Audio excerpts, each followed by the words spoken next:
The day Rowan Hale bought every pie in town, Eliza Voss knew her life was about to change, and not in a good way. He wasn't asking. He was claiming. A stranger with cold eyes and pockets full of cash, making demands no sane woman would accept. But this wasn't about pies. It was about control. And in a town where everyone minded their own business, suddenly everyone was watching. What did this man want? Why her? And how far would he go to get it? Stay with me until the end. Hit that like button and drop a comment with your city so I can see how far this story travels. The dust never settled in Ember Flats. It just moved around, trading places with itself, coating everything in a fine layer of resignation. The town sat in a valley between two ridges that looked like the earth had shrugged and given up halfway through. Nothing grew there that hadn't fought for it. Nothing stayed that didn't have to.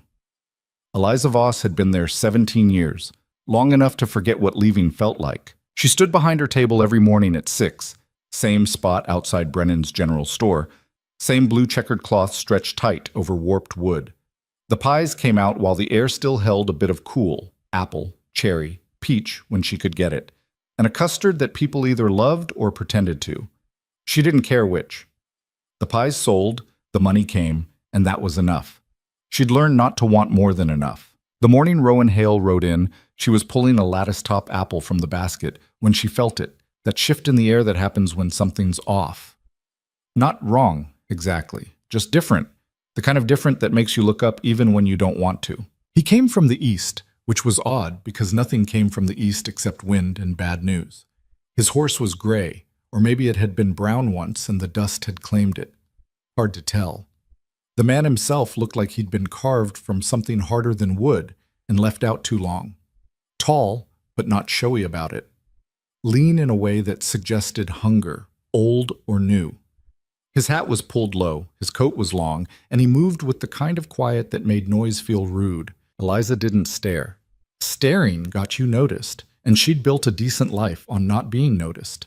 She set the pie down, smoothed the cloth, and waited for him to pass. He didn't pass. His horse stopped right in front of her table, close enough that she could smell the animal, salt and work and miles. The man didn't dismount. He just sat there, looking at her pies like they were a problem he was trying to solve. She gave him 5 seconds, then went back to arranging. Let him look. How much for all of them? His voice didn't match his appearance. She'd expected gravel. Got something smoother. Still rough around the edges, but not trying to prove anything. Eliza glanced up. His face was sun-worn, lines around his eyes that came from squinting, not smiling. His jaw was set in a way that suggested it stayed that way most of the time. He wasn't looking at her, just the pies. "They're priced individual," she said. $1.25 each. "I'll take them all. How many you got?" She counted without looking. 14. "I'll give you $20 for the lot." Eliza's hand paused on a cherry pie. $20 was more than fair. It was generous, actually, considering she usually cleared about 16 on a good day. But something in the way he said it made her want to say no. Not because the offer was bad, because it felt like a test. "They're $1.25 each," she repeated. "You want all 14, that's $17.50. For the first time, his eyes moved to her face. They were pale, somewhere between gray and blue, the color of sky before a storm decides what it wants to be. He studied her for a moment, and she felt the weight of it. Not threatening, exactly, but deliberate, like he was cataloging something. Fair enough. He swung down from the horse in one fluid motion, pulled a leather pouch from inside his coat, and counted out the money in coins. His hands were scarred. Old injuries, mostly healed. He set the coins on the table in a neat stack. Eliza counted it. Exact. "Box or basket?" she asked. "I'll take them as they are." She started wrapping each pie in cloth, working quickly, aware that people were watching now. Mrs. Callahan from the boarding house. Sam Brennan in the doorway of his store. Even Dutch, the farrier, had stopped mid-hammer to look.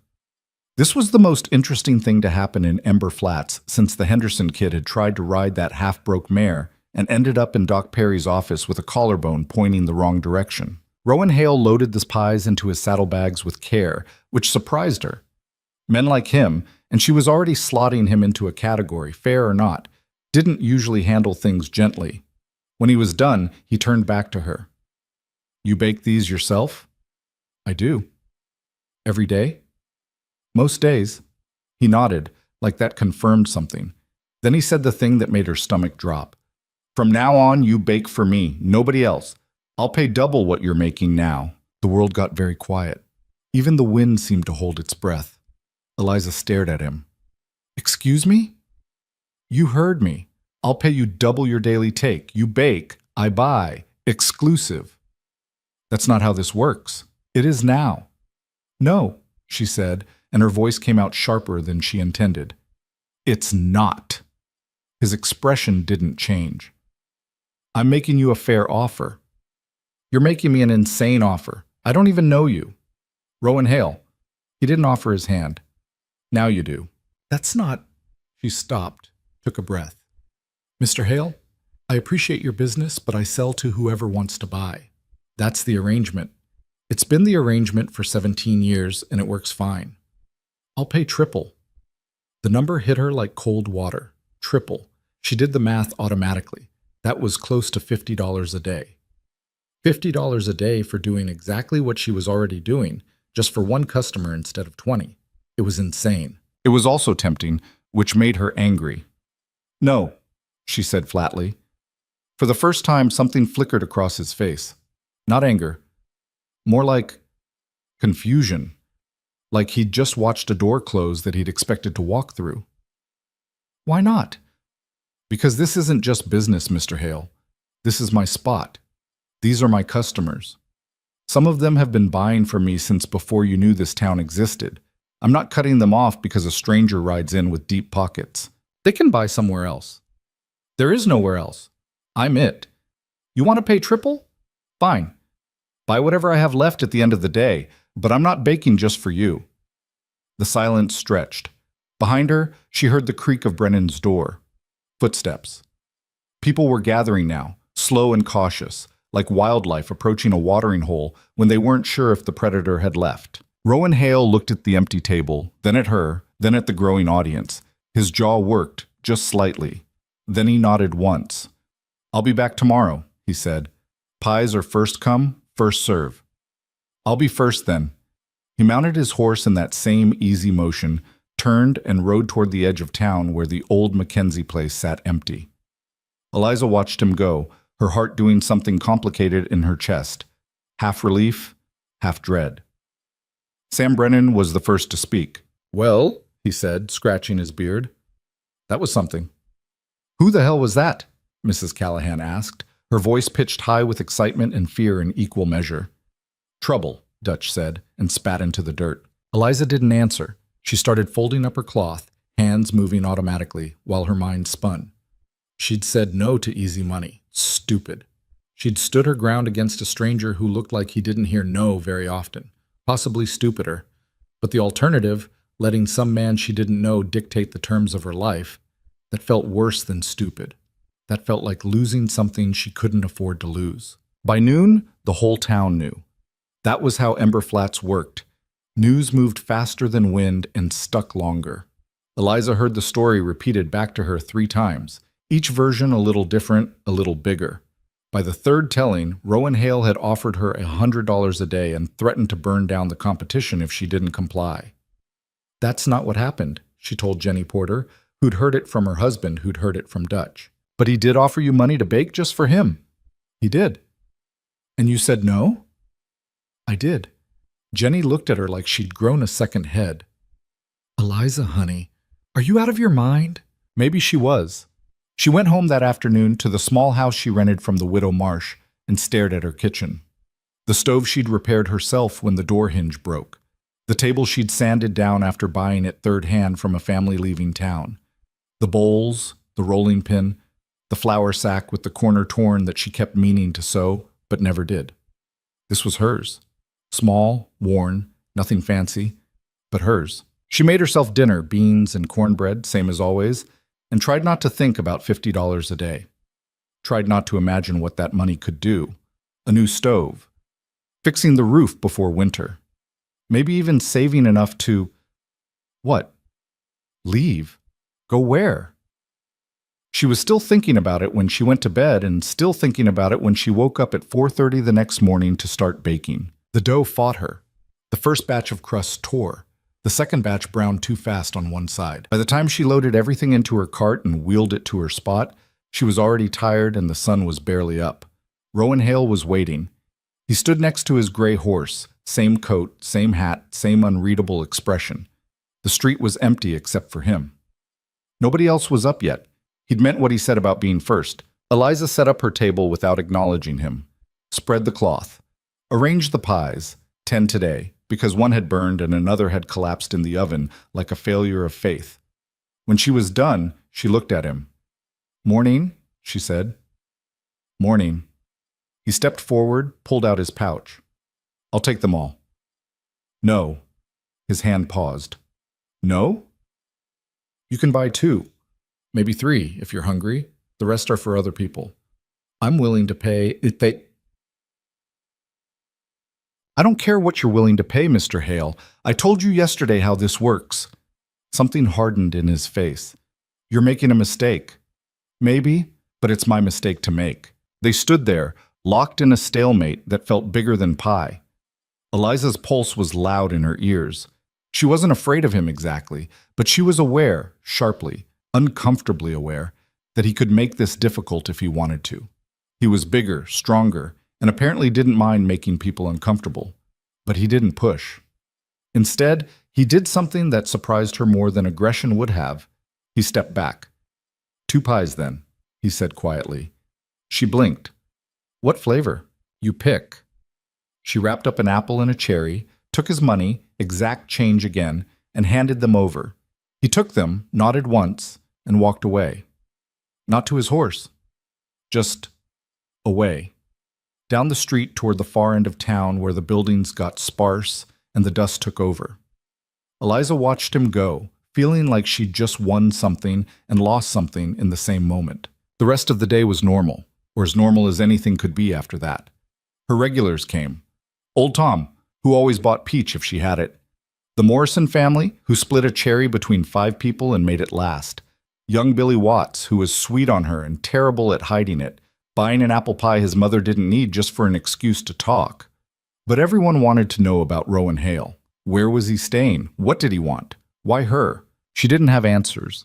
And the not knowing sat in her stomach like bad bread. It was Mrs. Callahan who brought the first real piece of information, stopping by near closing with her usual custard pie and her unusual worried expression. "He's taken the Mackenzie place," she said, lowering her voice even though nobody was around. "Saw him hauling water this morning. Looks like he's planning to stay." "The Mackenzie place has been empty for 3 years," Eliza said. "Roof's half gone. Well, he's fixing it. Dutch saw him buying lumber and nails from Brennan." That night, lying in bed, Eliza tried to make sense of it. A man rides into town with enough money to buy every pie she makes, offers her triple what she earns, accepts rejection with barely a word, and then stays? Sets up in a half-ruined house and starts fixing things? It didn't add up. The pattern held for a week. Every morning, Rowan Hale was there when she arrived. Every morning, he asked for all the pies. Every morning, she said no. Every morning, he bought 2 and left without argument. It became a routine, almost comfortable in its predictability. The town stopped talking about it quite so much, though people still watched. Eliza caught herself watching too sometimes when he walked away, trying to figure out what kind of man he was, trying to understand what he wanted. On the 8th day, he changed the script. "Why do you do this?" he asked after she'd handed him his 2 pies. "Do what?" "This." He gestured at the table. "Every day. Same spot, same time. You could sell these out of your house, make people come to you." "Could," she agreed. "Don't want to." "Why not?" She considered not answering, but something about the way he asked, genuinely curious, not challenging, made her pause. "Because this is the center of town," she said finally. "People come here anyway, for the store, for the post, for whatever. If I'm here, they see me, they remember. And maybe they buy, maybe they don't. But either way, I'm part of the day. I'm part of the town." She looked at him. "You put yourself in a house at the edge, you might as well not exist." He was quiet for a moment. Then, "Some people prefer not existing." "You one of them?" "Used to be." The admission surprised her. Before she could respond, Sam Brennan came out of his store, calling her name. A customer needed change. The moment broke, and when she looked back, Rowan was already walking away. But something had shifted. She felt it. The shift became a crack 3 days later. It was a hot morning, the kind where the air felt thick before the sun even cleared the ridge. Eliza was setting up when she heard raised voices, Dutch and someone else. She looked up to see Rowan Hale standing near the farrier's shop, facing down two men she didn't recognize, drifters by the look of them. Rough clothes, rougher attitudes. "I said move along," Dutch was saying, his hammer gripped tight in one scarred hand. "We're just looking for work," one of the drifters said, but his eyes were on Dutch's cash box, visible through the open door. "Don't need help. Try the next town." "Maybe we like this town." That's when Rowan stepped in. Didn't say anything at first, just moved between Dutch and the drifters, his presence alone changing the math of the situation. "You lost?" he asked, his voice flat. The bigger drifter sized him up. "Who's asking?" "Someone who's telling you to move on." "That's so." The drifter's hand drifted toward his belt. Eliza saw the knife handle there, worn and ready. What happened next took maybe 3 seconds, but felt longer. The drifter's hand moved. Rowan's moved faster. There was a sharp crack. Rowan had struck the man's wrist with something, maybe just his hand, Eliza couldn't tell from where she stood, and the knife hit the dirt. The second drifter started forward, but Rowan just looked at him. That's all. Just looked. And the man stopped. "Next town's 6 miles west," Rowan said calmly. "I'd start walking." They went. Grumbling, throwing threats over their shoulders, but they went. Dutch stared at Rowan. "Didn't need help." "I know." "So why'd you step in?" Rowan glanced toward Eliza's table just for a second. Seemed like the thing to do. He walked away before Dutch could respond, heading back toward the Mackenzie place. Dutch looked at Eliza. Eliza looked back. Neither of them said what they were both thinking, that maybe Rowan Hale wasn't quite what they'd thought he was. That afternoon, Jenny Porter stopped by for her weekly apple pie and leaned in conspiratorially. "Did you hear what happened with those drifters?" "I saw it. Everyone's saying Rowan Hale's a gunfighter, or a lawman, or both." "Everyone should mind their business." "He's making it their business, Eliza. First he shows up wanting to buy you out. Now he's running off trouble like he owns the place. People are getting nervous." "People are always nervous." But Jenny had a point, whether Eliza wanted to admit it or not. Rowan was becoming part of the town's fabric, but on his own terms, in his own way. He helped Dutch occasionally now, shoeing horses or mending iron. He'd fixed Mrs. Callahan's boarding house steps without being asked, and refused payment. He bought supplies from Brennan, always paying exact, never haggling. And every morning he showed up for 2 pies and left quietly when Eliza said no to the rest. It was becoming almost normal, which was probably why, when the normal shattered, it hit so hard. 2 weeks after his arrival, Eliza was closing up shop when she heard horses. Multiple horses, moving fast.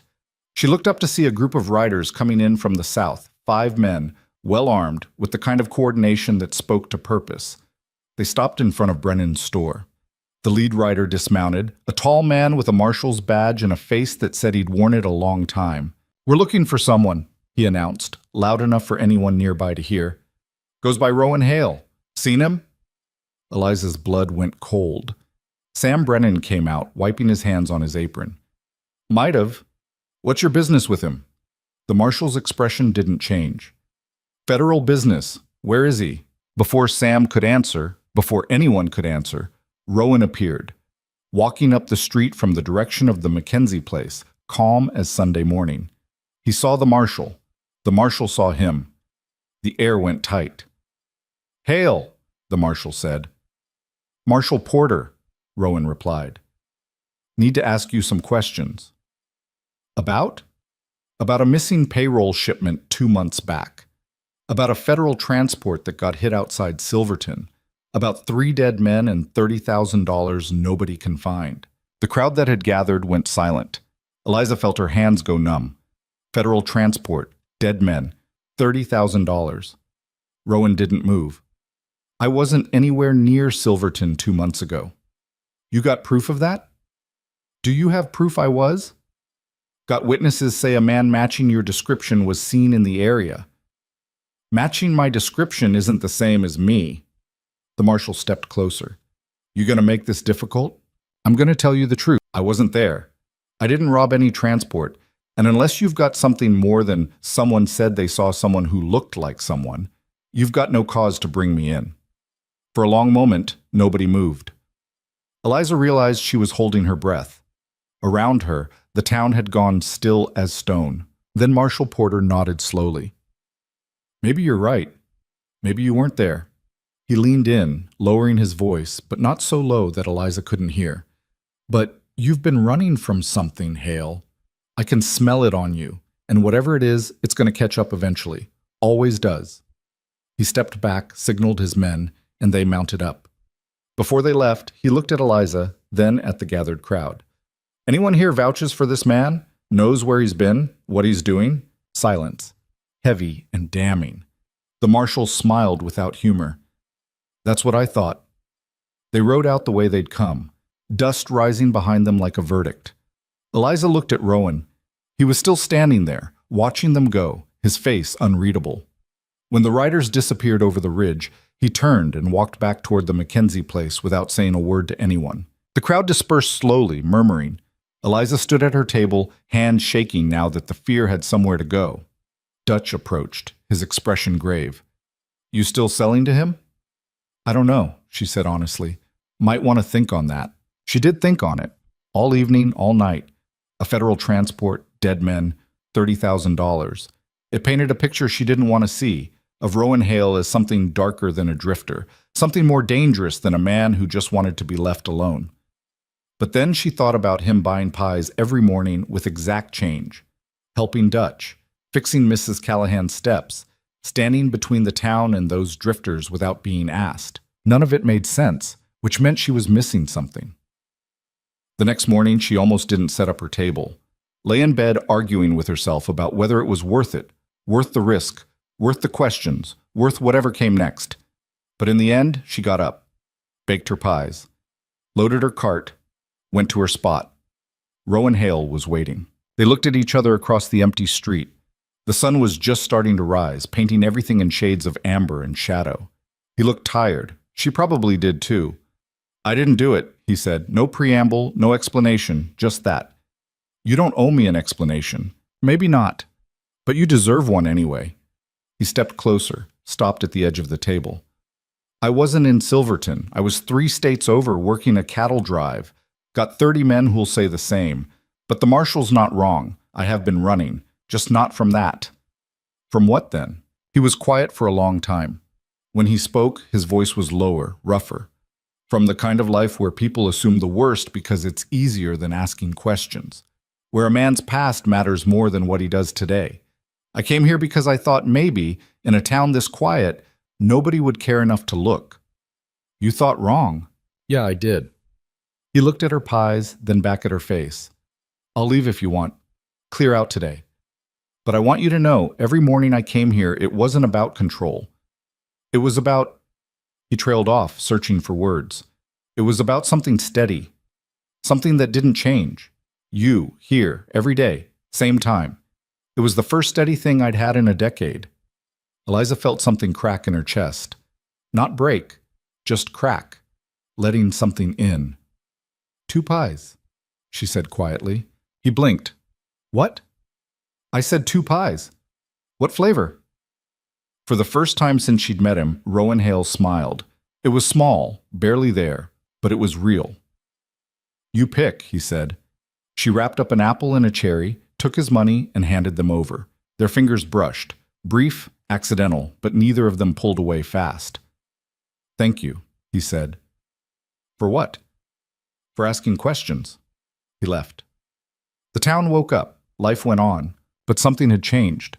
Eliza felt it in the way people looked at her table that morning. Not suspicious exactly, but uncertain. Waiting to see what she'd do. Whether she'd stand by him or step away. She didn't know yet herself. All she knew was that Rowan Hale had come to Ember Flats like a storm warning, had made her an offer she'd refused, and then had stayed anyway. Had become something other than what he'd seemed. Had become, against all logic and sense, someone she wanted to understand. And that, more than federal marshals or missing money or suspicious towns, was what scared her most. because understanding him meant seeing him, and seeing him meant deciding whether what she saw was worth the risk. The answer to that question, she suspected, would determine a lot more than just whether she sold him pies. The marshal's visit changed things in ways Eliza hadn't anticipated.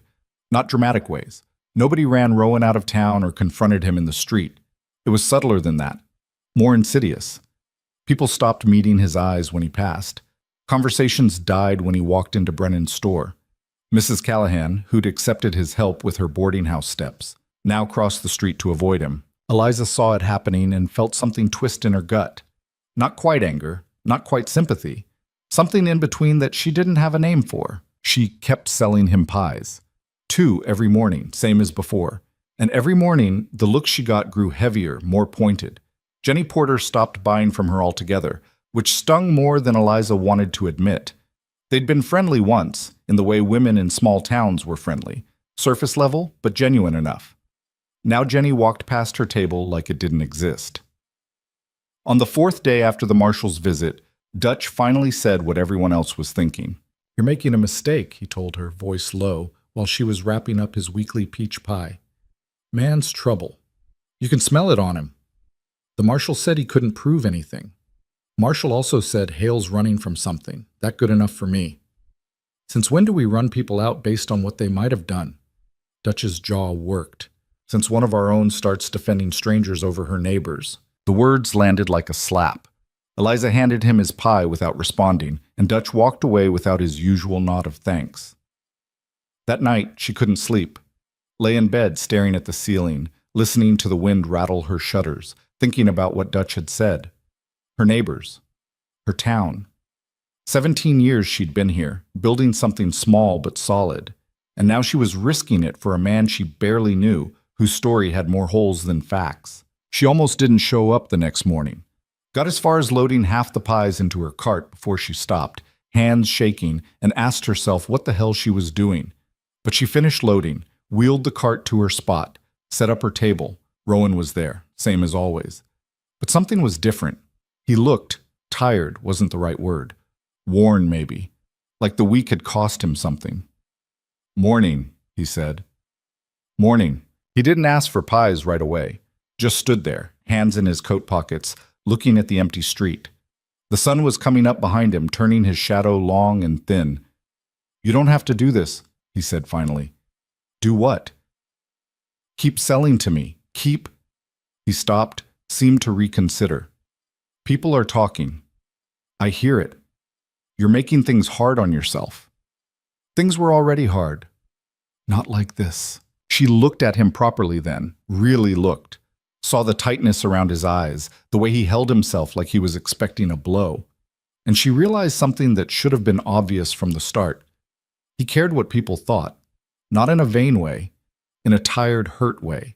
Like he'd been judged so many times that he'd learned to expect it, but never learned to stop feeling it. "You want to tell me what you're really running from?" she asked. His eyes snapped to hers. "What makes you think—" "Because nobody runs to a place like Ember Flats unless they're running from something worse. So what was it? Bad marriage? Bad business? Bad choices?" He was quiet for so long she thought he wouldn't answer. Then, all 3 probably, but mostly the last one. "What kind of choices?" "The kind where you wake up one day and realize you've become someone you don't recognize, someone you don't want to be." He pulled his hands from his pockets, looked at them like they belonged to someone else. "I did things I'm not proud of. Legal things, mostly, but that doesn't make them right. Worked for men who didn't care who they hurt as long as they got paid. Helped them hurt people. Told myself it was just business, just survival. And then one day I looked in a mirror and couldn't stand what I saw. So you left." "So I ran. Spent 2 years moving from place to place, trying to find somewhere that felt clean. Somewhere I could start over without the weight of all that following me." He gestured at the town, the empty street, the rising sun. Thought maybe this was it. Quiet. Forgotten. A place where nobody would care about my past because they were too busy surviving their present. And then the marshal showed up. He agreed. Asking about something I didn't do, but close enough to things I did do that nobody's going to believe me. Story of my life. Eliza set down the pie she'd been holding. Why'd you want to buy all my pies? It wasn't about the pies. No, it was about... He stopped, frustrated with his own inability to explain. It was about having something. One thing. That was just mine. Something nobody could take or ruin or judge. Stupid, right? Little bit, yeah. He almost smiled. Figured. But I get it, she said, surprising herself. Wanting something steady. Something that doesn't change or disappoint you. I get that. They stood in the morning quiet, two people who'd both learned not to expect much from the world, recognizing something similar in each other. 2 pies, she said. You sure? I'm not sure about anything, but yeah. She wrapped up an apple and a cherry. He paid, exact change as always. When he took them, he held her gaze for a moment longer than necessary. Thank you, he said, for not assuming the worst. Day's young, still time for that. This time he did smile and walked away. But the town wasn't done with either of them. That afternoon, Sam Brennan stopped by her table. He waited until the last customer had left, then leaned against the post supporting his store's awning. Need to talk to you, he said. Eliza's stomach sank. Sam was a fair man, a decent man. If he was here, it wasn't for small talk. About Hale, he continued. People are worried, Eliza, not just about him, about you, about what it means that you're still associating with him. I'm selling him pies, Sam, same as I sell to everyone.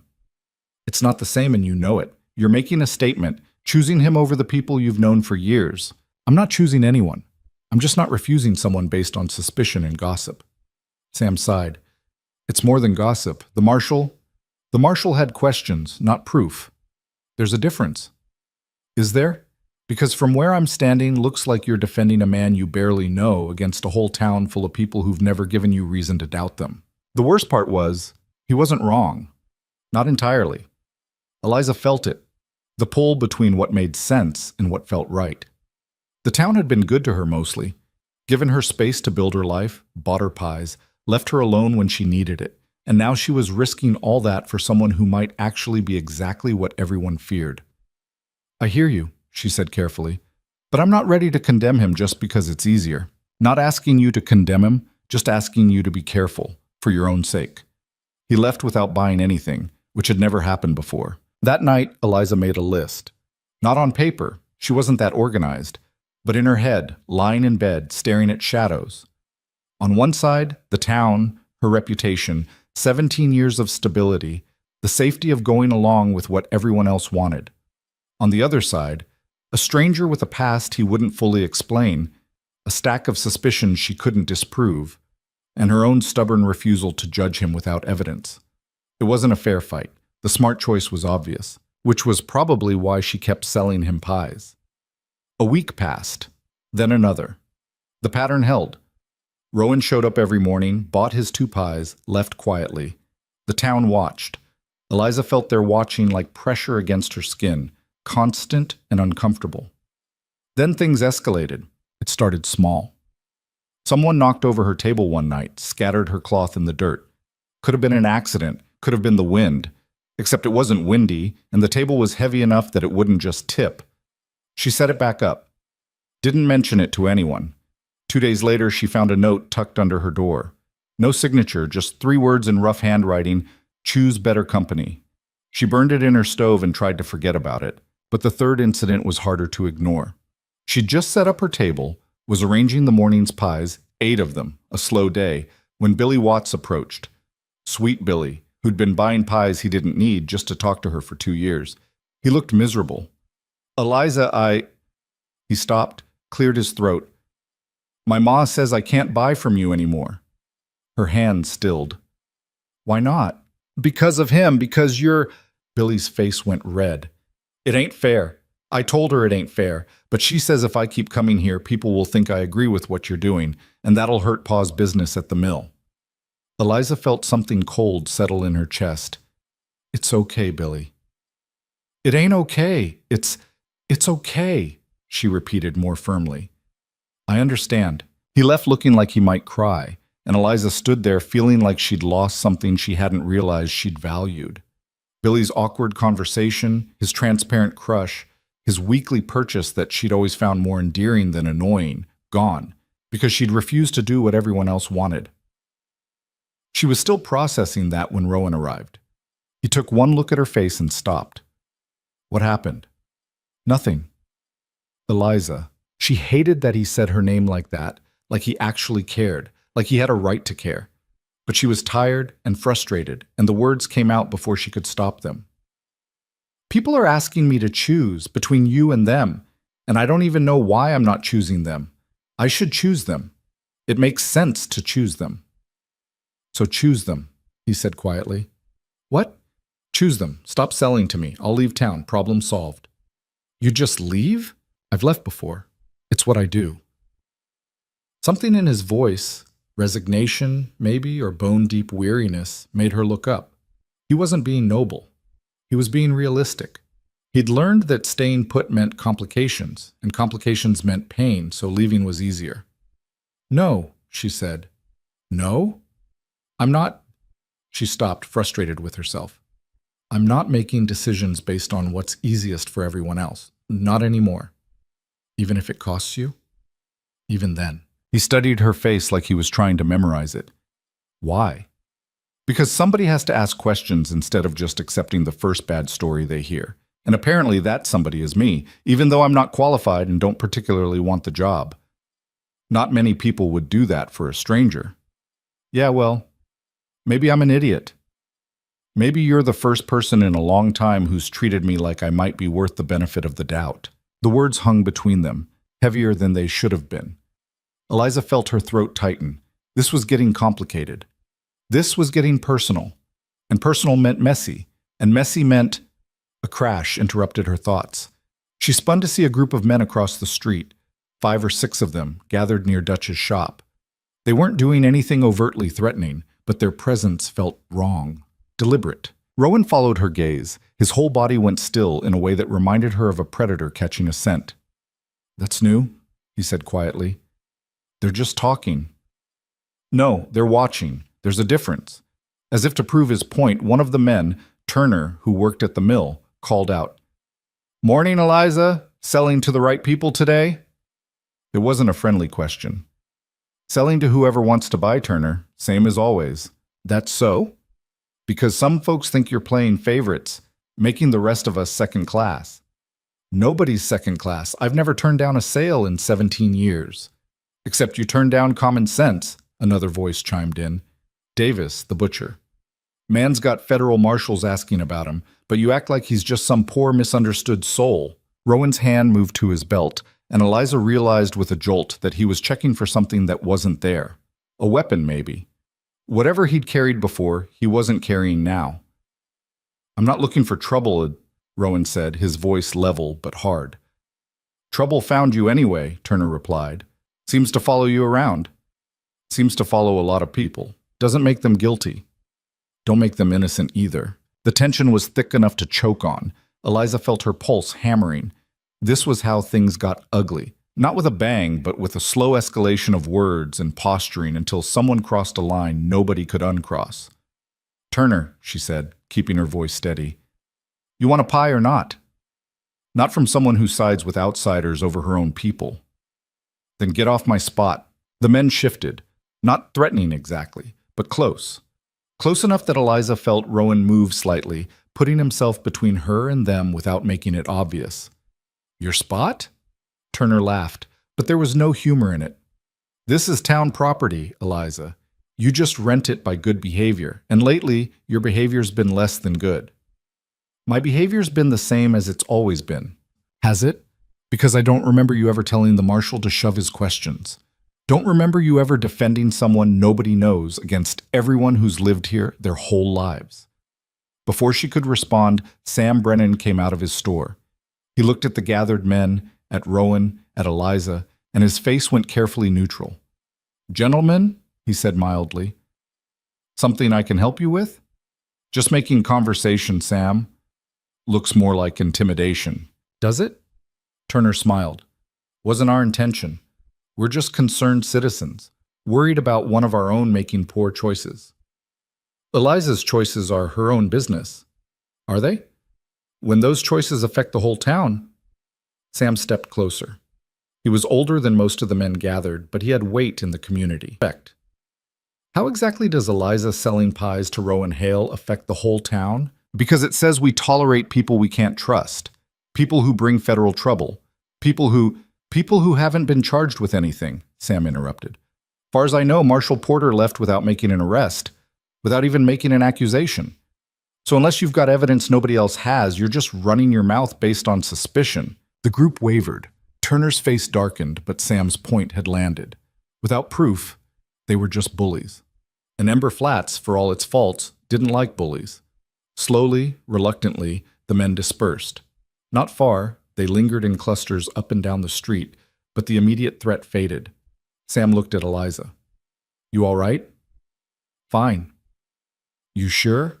Because this isn't going away. People are worked up, scared maybe. And scared people do stupid things. I know. He glanced at Rowan, who'd stepped back but still looked ready to move. You staying out of trouble? Trying to. Try harder. For her sake, if not your own. Sam went back inside. The street slowly filled with morning traffic, people heading to work, to the store, to wherever people in small towns went when they had nowhere particular to be. But the atmosphere had changed. What had been wary before was hostile now. Eliza felt it like splinters under her skin. She sold 4 pies that morning, total. The worst day she'd had in years. Rowan bought his 2, then lingered. I meant what I said. I can leave. And I meant what I said. I'm not making decisions based on fear. Even when the fear's justified, she started packing up early. No point staying when nobody was buying. Is it? Justified, I mean. Should I be scared of you? He didn't answer right away. When he did, his voice was rough. No, but you should be smart. And staying associated with me isn't smart. Probably not.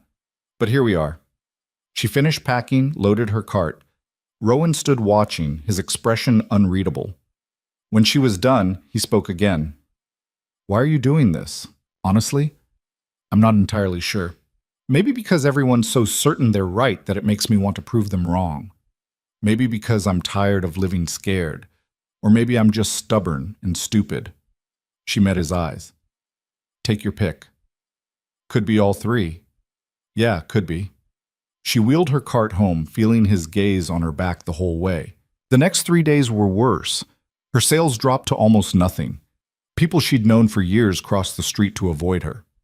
Mrs. Callahan stopped ordering her weekly custard pie. Even old Tom, loyal old Tom, who'd been buying peach pies since Eliza first set up shop, mumbled an apology and walked past. She was losing everything she'd built. And for what? For a man she barely knew? For principle? For stubbornness? She didn't know anymore. On the 4th day, she woke up and couldn't make herself get out of bed. Just lay there, staring at the ceiling, feeling the weight of it all pressing down.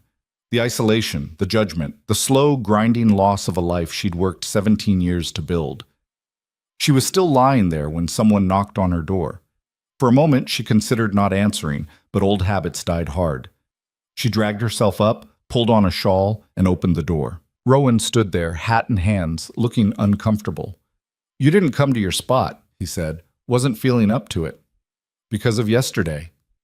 Yesterday she'd sold 1 pie. A single pie to a traveler passing through who didn't know or care about town politics. The rest had sat on her table until noon, when she'd finally packed up and taken them home. She'd eaten apple pie for dinner and cherry pie for dessert, and thrown the rest away because they'd gone dry. Among other things, she said, I'm sorry. For what? You didn't do anything. Didn't I? I came here, made you an offer that got people talking, stuck around when I should have left.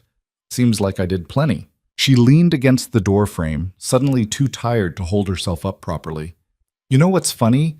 I spent 17 years being invisible, doing my job, keeping my head down, not making waves, and it worked.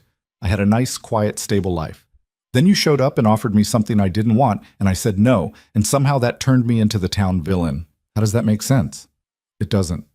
No, it really doesn't. They stood in silence. Eliza became aware that she was still in her nightdress, her hair a mess, her face probably showing every bit of her exhaustion. She should care about that. Couldn't quite manage it. I'm leaving, Rowan said finally. Okay. Not just your door, the town. I'll be gone by tomorrow. That got through her fog. You don't have to. Yes, I do. This isn't working. You're losing everything because of me, and I can't. He stopped, jaw tight. I won't be responsible for that. What if I don't want you to leave? Then you're being stubborn and stupid. Your words, not mine. Maybe, but they're still my words, my choice. Eliza. He said her name like a prayer or a curse. She couldn't tell which. I'm not worth this. Whatever you think you're defending, whatever point you're trying to make, I'm not worth losing your whole life over. That's not your call to make, isn't it? I'm the one causing the problem. Seems like it should be my call whether I remove myself from it. She stepped back, suddenly angry. Not at him exactly, but at everything. At the town for being small-minded, at herself for caring what they thought, at him for making her care about him when caring was the last thing she could afford. Fine, she said. Leave. Run away like you always do. I'm sure it'll solve everything. It'll solve this. Will it? Or will it just prove to everyone that they were right to chase you off? That suspicion and gossip and mob mentality work? I don't care what it proves. I care that you can go back to your life. What if I don't want that life anymore? The question surprised them both. Eliza hadn't meant to say it, hadn't even fully thought it until the words were out. But there it was, hanging in the air between them, the truth she'd been avoiding. She didn't want to go back. Back to invisible, back to safe, back to a life where she sold pies and kept quiet and never questioned anything because questioning meant risk. Rowan stared at her. What do you want then? I don't know, but not that. Not anymore. He took a step closer, then another. Until he was close enough that she could see the flecks of green in his gray-blue eyes, could smell the soap he used and the dust that seemed permanently embedded in his coat. You're making this very hard, he said quietly. Good. You made it hard for me. Fair's fair. He almost laughed. Almost. Whatever he was going to say got cut off by the sound of horses. Multiple horses, moving fast. They both turned to see a group of riders coming down the street. Not the marshal this time, but townsfolk. 6 men, all familiar faces. Turner in the lead. They stopped in front of Eliza's house. Turner dismounted, his face set in hard lines. Hail, he said. We need you to leave, now. I was planning to. Good. We'll escort you. Make sure you actually go. That's not necessary. We think it is. We've been patient, given you time. But you're causing problems for this town, and we're done tolerating it. Eliza stepped forward. He's on my property. You've got no right. We've got every right, Turner interrupted. We're protecting our town, our people. You want to defend him, that's your mistake. But we're not letting him stay another day. Rowan's hand found Eliza's arm, gentle but firm. It's all right. No, it's not. It is, he looked at Turner. Give me an hour to pack. I'll be gone. Half hour. Fine. The men remounted but didn't leave. Just sat there, waiting, making sure. Eliza felt rage boil up inside her, hot and fierce. This is wrong, she said. No, Turner replied. This is necessary. She watched Rowan walk toward the Mackenzie place, watched the riders follow at a distance, and felt something inside her break. Not shatter. Breaking implied pieces. This was more like dissolving, like the person she'd been was just coming apart. She went inside, made herself a cup of coffee she didn't drink, sat at her kitchen table and tried to figure out what she was supposed to do now. The knock came 20 minutes later. She opened the door expecting, she didn't know what. Another confrontation. More judgment.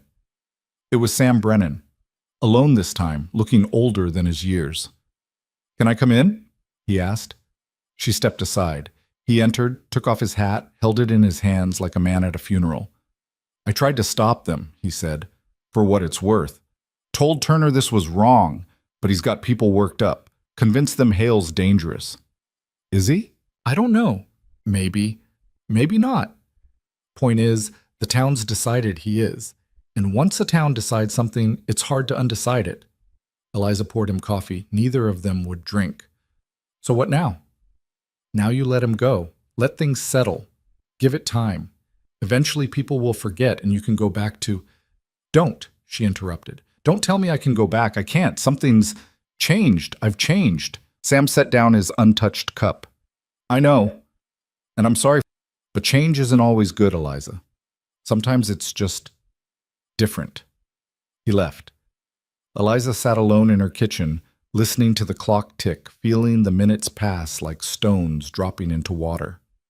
30 minutes. That's all Rowan had.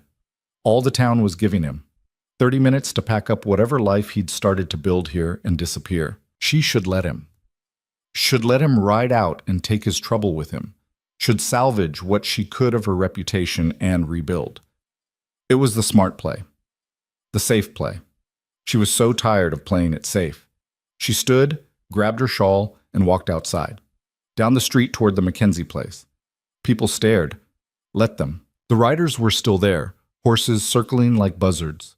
Rowan was loading his saddlebags, his movements efficient and practiced. A man who'd done this before, too many times before. Rowan, she called. He looked up.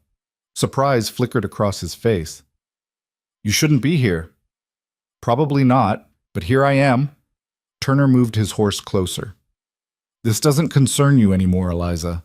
Doesn't it? You're running a man out of town based on nothing. That concerns me plenty. He brought this on himself. By existing? By buying pies? By fixing things and helping people? By being someone we can't trust. You mean someone you won't trust? There's a difference. Turner's face darkened. You really want to keep fighting this? Keep choosing him over all of us? And there it was, the ultimatum she'd been avoiding. Choose him or choose them. Decide. Now. Eliza looked at the gathered men, at Turner's righteous certainty, at Davis's uncomfortable shifting, like maybe he knew this was wrong but wouldn't say it. At the others, just following along because it was easier than standing out. Then she looked at Rowan, at the resignation in his eyes, the acceptance of yet another town deciding he didn't belong. She made her choice. I'm going with him, she said. The street went silent. Even the wind seemed to pause. What? Turner stared at her like she'd lost her mind. I'm going with him, she repeated, louder this time. If he's leaving, I'm leaving too. Rowan's face went blank with shock. Eliza, no, you can't. I can. I am. You're throwing away everything for what? For me? You don't even know me. I know enough. I know you're not what they think you are. I know you deserve better than this. And I know I'm done living in a place that would rather believe the worst about someone than ask a single question. She turned back to Turner. That answer your question? He looked like he'd been punched. You've lost your mind. Maybe, but it's mine to lose. She walked to her house, packed a bag while her hands shook, and walked back out to where Rowan still stood, frozen. She handed him her bag. I don't have a horse, she said. So unless you want me walking, you're going to have to share. His eyes searched her face, looking for doubt, maybe, or sense. He wouldn't find either. This is crazy, he said. Yeah, seems to be going around. For a long moment, nobody moved. Then Rowan reached down, took her hand, and pulled her up behind him on his horse. They rode out of Ember Flats together while the whole town watched in stunned silence. And Eliza didn't look back. They rode for 2 hours before either of them spoke. The silence wasn't comfortable exactly, but it wasn't hostile either, more like shock, the kind that settles over you when you've done something so monumentally stupid that your brain needs time to process it. Eliza kept her arms wrapped around Rowan's waist, feeling the shift of his body as the horse picked its way across the rough terrain. She'd never been this close to a man before. Not like this. It made her aware of things she'd spent 17 years not thinking about.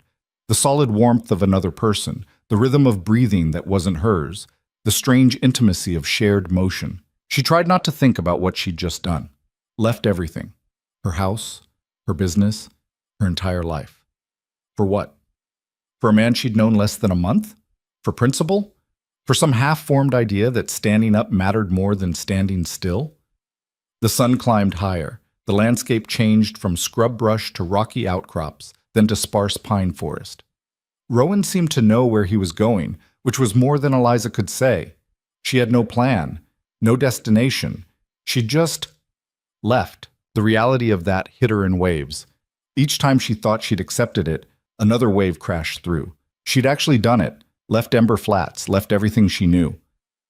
There's a stream about a mile ahead, Rowan said finally. His voice sounded rough, like he'd forgotten how to use it. We can water the horse. Rest. Okay. That was it, the extent of their conversation. Eliza felt the absurdity of it. She'd thrown her entire life away to follow this man, and they couldn't even manage small talk. The stream appeared like he'd promised, cutting through a small clearing surrounded by pine. Rowan dismounted first, then reached up to help her down. His hands on her waist felt too personal, too real. She stepped away as soon as her feet hit ground. While he tended to the horse, Eliza walked to the stream and splashed cold water on her face. It helped clear some of the fog. Not much, but some. You should eat something, Rowan said behind her. Not hungry. Eat anyway. Going to be a long day. She turned to find him holding out something wrapped in cloth. One of her own pies. Apple from yesterday. He must have taken it when he packed. You kept that? She asked. Seemed wrong to leave it. She took it, bit into it, even though her stomach felt like lead. The pie tasted like ash. Everything tasted like ash. She forced herself to swallow anyway. Rowan sat on a rock near the water, not eating, just watching her with that unreadable expression he wore like armor. You can still go back, he said. No, I can't. Sure you can. We haven't gone that far. Tell them you changed your mind, that I forced you, or...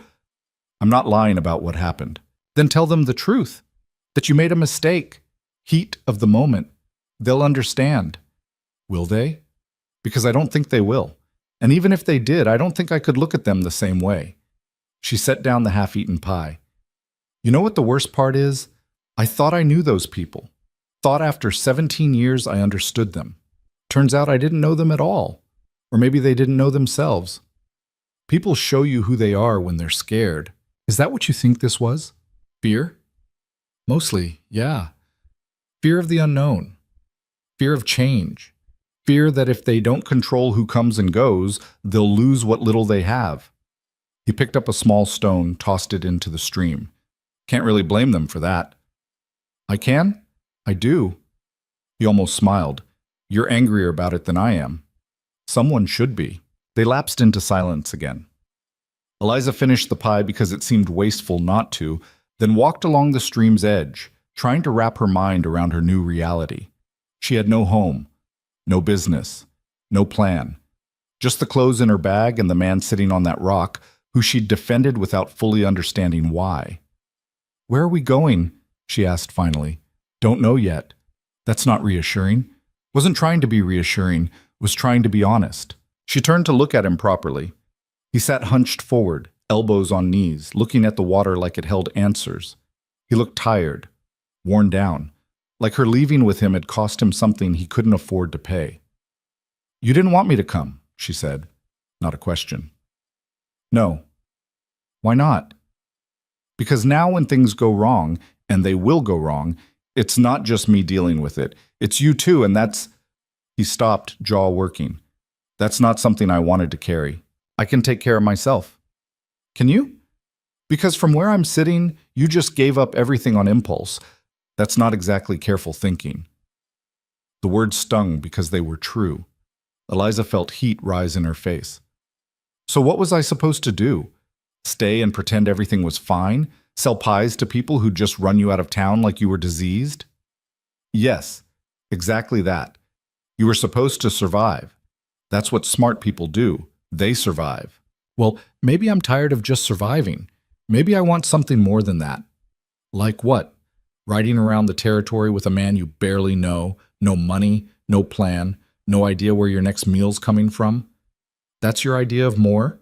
She crossed her arms. Right now, yes, it is. He stood abruptly, and she saw something flash in his eyes. Anger, maybe, or frustration. You don't know what you're talking about. You've lived in one town your whole adult life. You've had stability, routine, safety. You have no idea what you just walked away from. Don't I? I know what I walked away from. What I don't know is what I'm walking toward.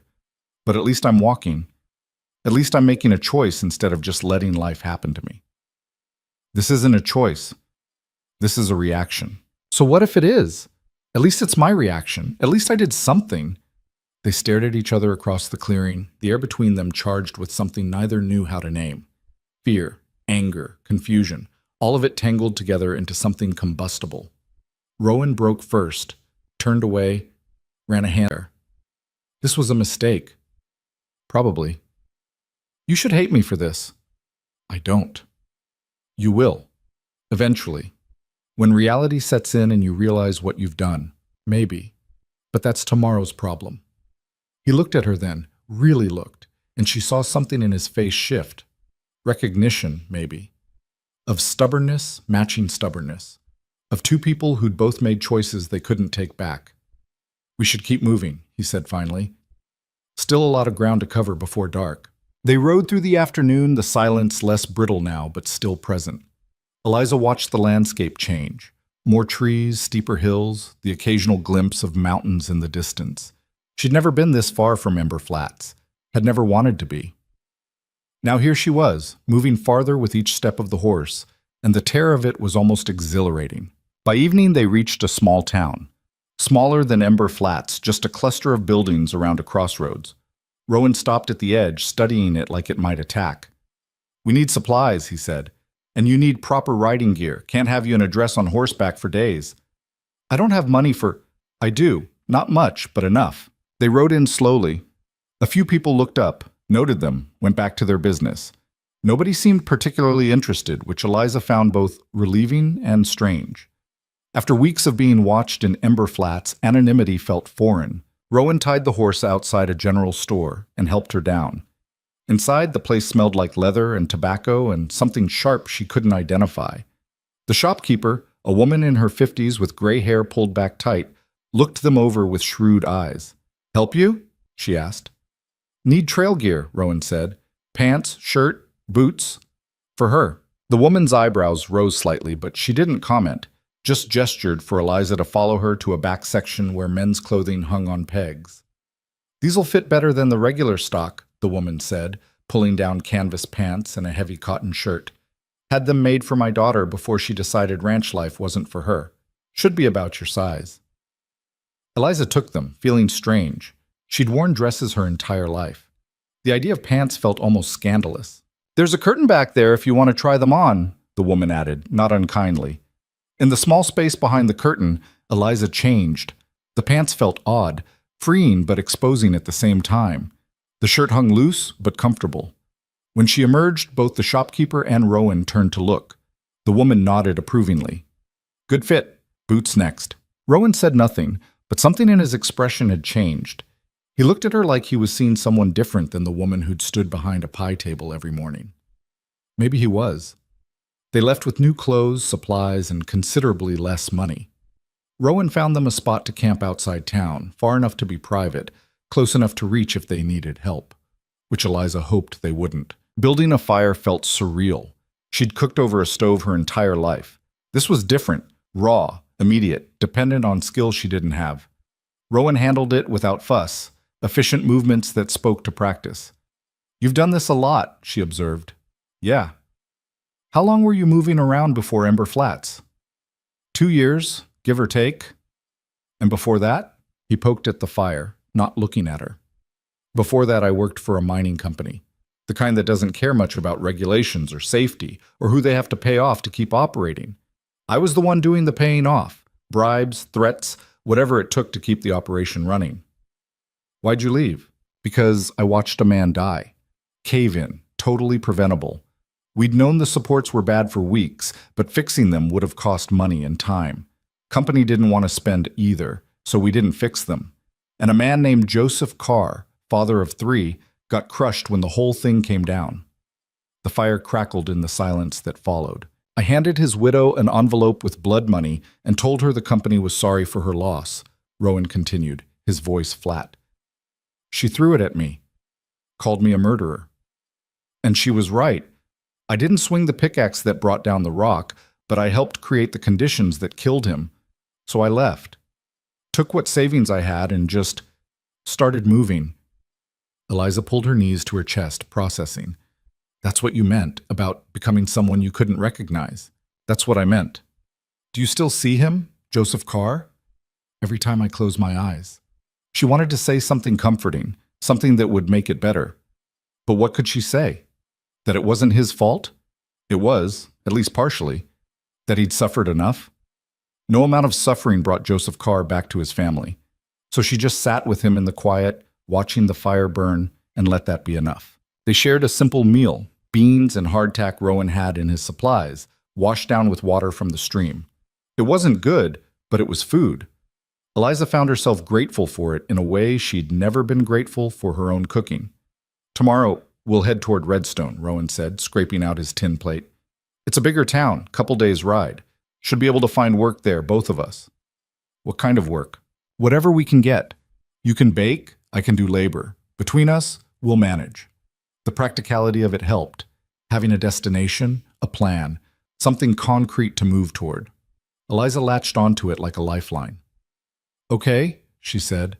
"Redstone." They settled in for the night, Rowan giving her his bedroll and taking just a blanket for himself near the fire. Eliza protested, but he was immovable. "You're not used to sleeping rough," he said. "Take the bedroll." She did, but sleep didn't come easy. Every sound seemed amplified. The wind through the trees, the fire popping, the horse shifting nearby. And underneath it all, the awareness that she was lying under the stars with nothing but canvas between her and the sky, farther from home than she'd ever been. She must have slept eventually because she woke to gray dawn light and the smell of coffee. Rowan was already up, tending the fire, looking like he hadn't slept at all. "Morning," he said when he noticed her stirring. "Morning." He handed her a tin cup of coffee, weak but hot.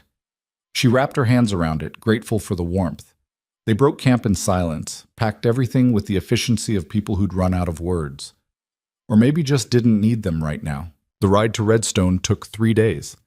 3 days of riding, camping, minimal conversation. 3 days of Eliza's body adjusting to the constant motion, the new clothes, the outdoor sleeping. She got blisters from the new boots. Her back ached from the saddle. Her hands cracked from the cold night air. But something else happened too. Something she didn't expect. She started to feel alive. Not happy exactly, not content, but present in a way she hadn't been in years. Every sense felt sharper. The smell of pine, the sound of wind, the taste of simple food earned through effort.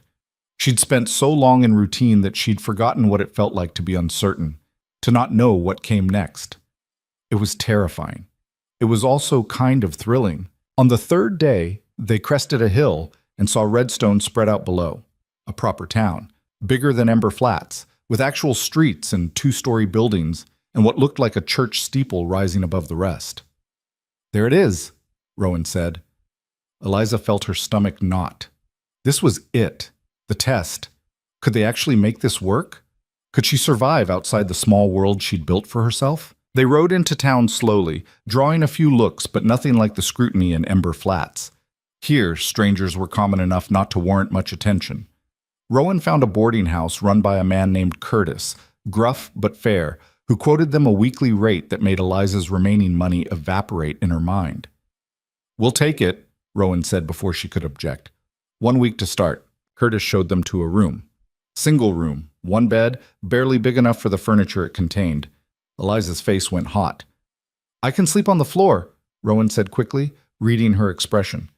"It's fine. We'll figure it out." They dropped their bags and went out to find work. Rowan tried the lumber mill first. They were hiring, but only for experienced sawyers. The blacksmith needed help, but wanted someone who could commit to a year at minimum. The stable owner took one look at Rowan and offered him mucking work at wages that barely covered food. Eliza had better luck. A restaurant owner named Margaret was looking for kitchen help. The pay wasn't great, but it was steady, and she'd provide 1 meal a day as part of the arrangement. "You know your way around an oven?" Margaret asked. "I do." "Can you start tomorrow?" "Yes." Just like that, Eliza had a job. It felt too easy, which made her suspicious, but she didn't question it. Rowan ended up taking the stable work. Pride swallowed, dignity checked at the door. When they met up that evening, both exhausted from walking the town all day, they compared notes. "Between us, we'll make enough," Rowan said, doing math in his head. "Barely, but enough." "For how long?" "As long as we need to." That night, sleeping on opposite sides of the room, her on the bed, him on the floor despite her protests, Eliza stared at the ceiling and tried to process her new reality. She was a kitchen worker in a town she didn't know, sleeping in a room with a man she barely understood, with no safety net and no way back. She should be terrified. Instead, she felt something that took her a while to name. Hope. Small, fragile, possibly stupid. But there. The next morning she started at the restaurant. Margaret put her to work immediately. Bread baking, pie preparation, vegetable chopping. The kitchen was hot and cramped and smelled like grease and yeast and hard work. Eliza fell into it like coming home. By noon, she'd made 3 pies. By evening, she'd made 6 more. Margaret watched from the corner of her eye, nodding approval. "You weren't lying about knowing your way around an oven," she said. "No, ma'am." "Where'd you learn?" "Practice. Lots of practice." Margaret didn't push for more, which Eliza appreciated.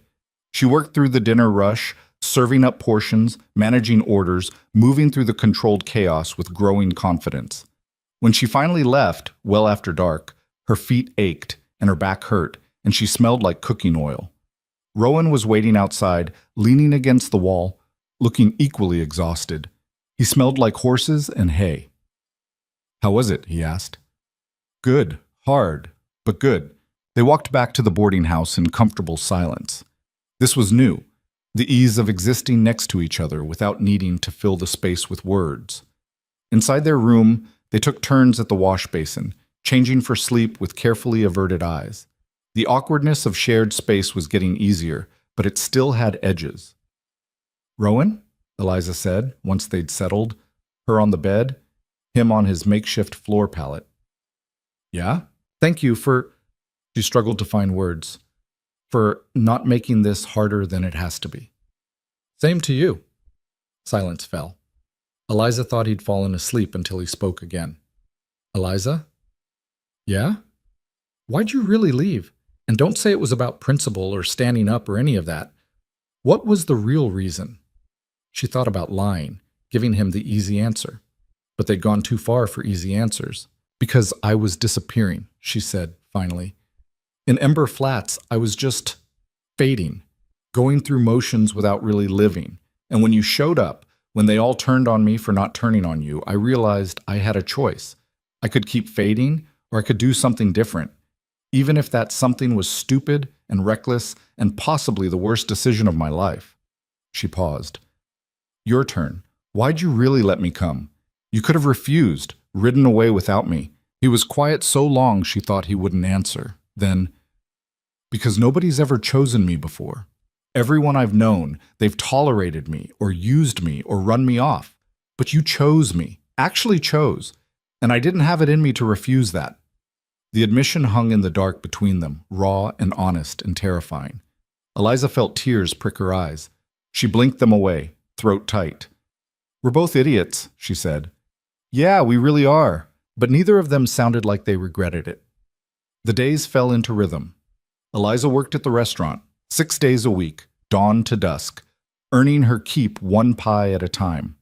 Rowan worked at the stable, then picked up additional shifts at the lumber mill when they needed extra hands. They were both exhausted constantly, but they were surviving. More than surviving, actually. They were building something, small and fragile, but real. On their one shared day off, they'd walk around Redstone. Not shopping, they couldn't afford that. Just walking. Learning the town, finding the good spots, the quiet park near the church, the overlook where you could see the whole valley, the corner store that sold day-old bread at half price. 3 weeks in, Margaret promoted Eliza to head baker. More responsibility, marginally more pay, but the respect that came with it felt worth more than money. People started recognizing her in town. The restaurant's pies got a reputation. Customers asked for them specifically. Rowan noticed, saw how she came home less exhausted, more energized, how she'd talk about her day with actual animation instead of flat recitation. "You're good at this," he said one evening. "At what?" "At finding your footing, at making something out of nothing." "Learned from watching you." He shook his head. "I'm still figuring it out. You've already got it figured." She wanted to argue but couldn't, because somewhere in the chaos of leaving and traveling and starting over, she had found her footing. Not perfectly, not smoothly, but she'd found it. A month into their stay in Redstone, trouble found them anyway. Eliza was closing up the restaurant when she heard shouting outside. Not unusual. Redstone had its share of drunks and disagreements. But something about this felt different. She looked out to see a crowd gathering near the stable. Her stomach dropped. She ran. By the time she got there, a circle had formed. In the center, Rowan faced off against two men, both bigger than him, both drunk, both looking for a fight. "I said I wasn't interested," Rowan was saying, his voice level but hard. "And I said you don't have a choice," one of the men slurred. "Boss wants to talk to you, so you're coming." "What boss?" "The kind who doesn't like being questioned." Eliza pushed through the crowd. "What's going on?" Rowan's eyes flicked to her, then back to the men. "Nothing, just a misunderstanding." "Doesn't look like nothing." One of the men laughed. "This your woman? She's pretty. Maybe we'll take her too." The shift in Rowan was instant. Not loud, not obvious, but there. A tightening, a readying. The crowd felt it too. The air went tense. "Walk away," Rowan said quietly. "Right now. Before this becomes something you regret." "Is that a threat?" "It's advice. Take it." For a moment, it could have gone either way. Then the second man, slightly less drunk than the first, grabbed his friend's arm. "Come on, Jake. Not worth it." They left, throwing insults over their shoulders. The crowd dispersed, disappointed. Violence averted, drama over. Rowan stood there, breathing hard, hands clenched. Eliza waited until they were alone. "What was that about?" "Don't know. They work for someone named Garrett. Runs things in this part of town, apparently. Wanted to talk." "About what?" "Probably about whether I'm willing to work for him, or whether I'm a problem he needs to solve." "And are you?" "A problem?" He looked at her. Really looked. "I hope not. But with my track record, it's hard to say." That night, neither of them slept well. The confrontation had stirred something up, reminded them both that peace was fragile, that trouble could find you even when you weren't looking for it. 2 days later, a wagon overturned in the street right in front of the restaurant. Not an accident. A wheel had broken, spilling lumber everywhere, blocking traffic completely. People gathered, complaining, but nobody moved to help. Rowan was passing by. Saw it. Didn't hesitate. He waded into the mess, started shifting lumber, organizing the cleanup. Others joined in once he started. Something about seeing one person take action made it easier for others to follow. Within 20 minutes, the street was clear, the wagon owner was grateful, and traffic was moving again. Eliza watched from the restaurant window. Saw how people looked at him afterward, not with suspicion or fear, but with something like respect. He'd helped. Asked nothing in return. Just helped because it needed doing. That evening, 3 different people stopped by the restaurant asking who that man was, the one who'd cleared the street. Margaret answered each time, "That's Rowan Hale, he works at the stable." Just like that, Rowan became a name instead of a stranger. The next week, he helped an elderly woman carry groceries to her house. The week after, he fixed a broken fence for a family who couldn't afford to hire someone. Small things, unremarkable things. But they added up. People started nodding to him in the street, stopped treating him like an outsider. The stable owner gave him a raise, small, but acknowledgement nonetheless. Eliza watched it happen and felt something complex in her chest. Pride, maybe? Or vindication. She'd been right about him. Not that he was perfect or without past mistakes, but that underneath the wariness and the walls, there was someone worth knowing. She'd thrown away her life for that bet. Looked like she might have won. 6 weeks into their stay in Redstone, Rowan came home with news. "Garrett wants to meet," he said. Eliza looked up from the bread dough she was kneading. "The man from the stable?" "Yeah. Sent word he wants to talk. No threats this time, just talk." "Are you going?" "Probably should. Better to know what he wants than keep wondering." "I'm coming with you." Eliza, I'm coming. Not negotiable." They went together the next evening. Garrett's office was above a saloon, well-furnished, expensive, the kind of place that made statements about power and money. Garrett himself was mid-40s, well-dressed, with the kind of polish that came from success. He looked them over with sharp eyes. "Mr. Hale," he said, "and this must be Miss Voss. I've heard about your pies." "From who?" Eliza asked. "From everyone. Apparently Margaret's restaurant has doubled its dinner crowd since you started. That's impressive." "Thank you." He gestured for them to sit. They did, warily. "I'll be direct," Garrett said. "I'm always looking for people who add value, who make things better. You both seem to fit that description." "What are you offering?" Rowan asked. "Work.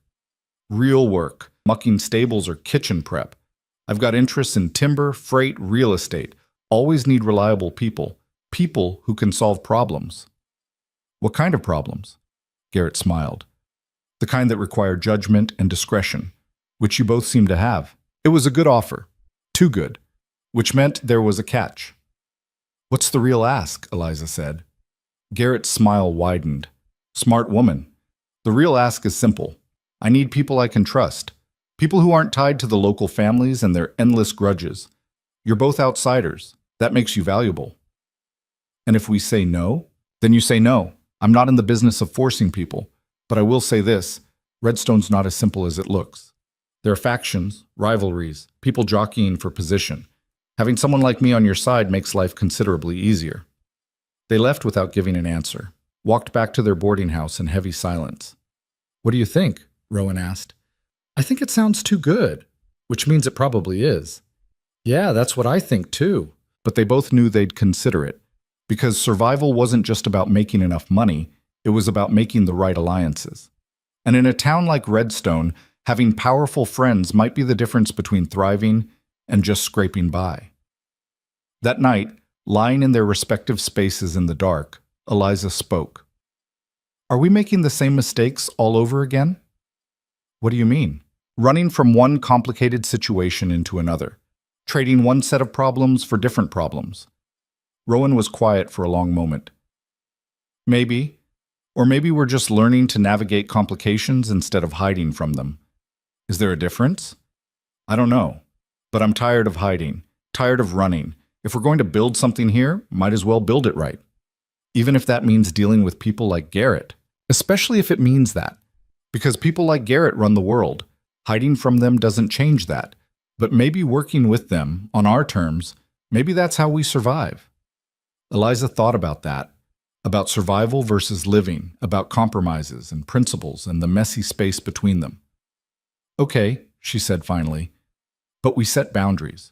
We don't do anything that crosses lines we can't uncross." Agreed. Neither of them mentioned that they'd already crossed lines they couldn't uncross. That leaving Ember Flats, riding out together, building this fragile new life, all of it was irreversible. But maybe that was the point. Maybe some lines were worth crossing. They gave Garrett their answer 3 days later. Not yes, but not no either. A conditional maybe that depended on what exactly he needed from them. Turned out what he needed was surprisingly mundane.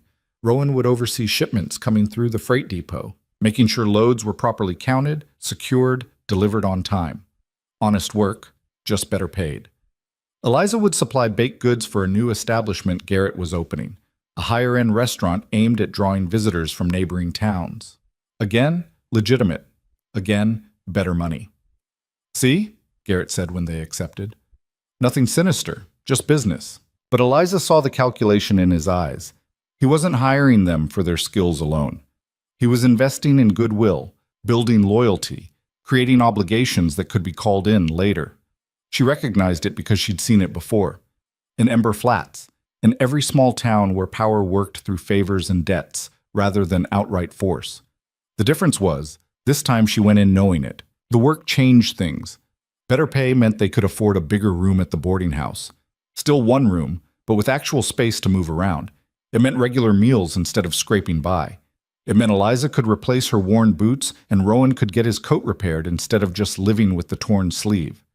Small improvements, but they accumulated into something that felt almost like stability. 3 months into their stay in Redstone, Eliza realized she'd stopped thinking about Ember Flats every day.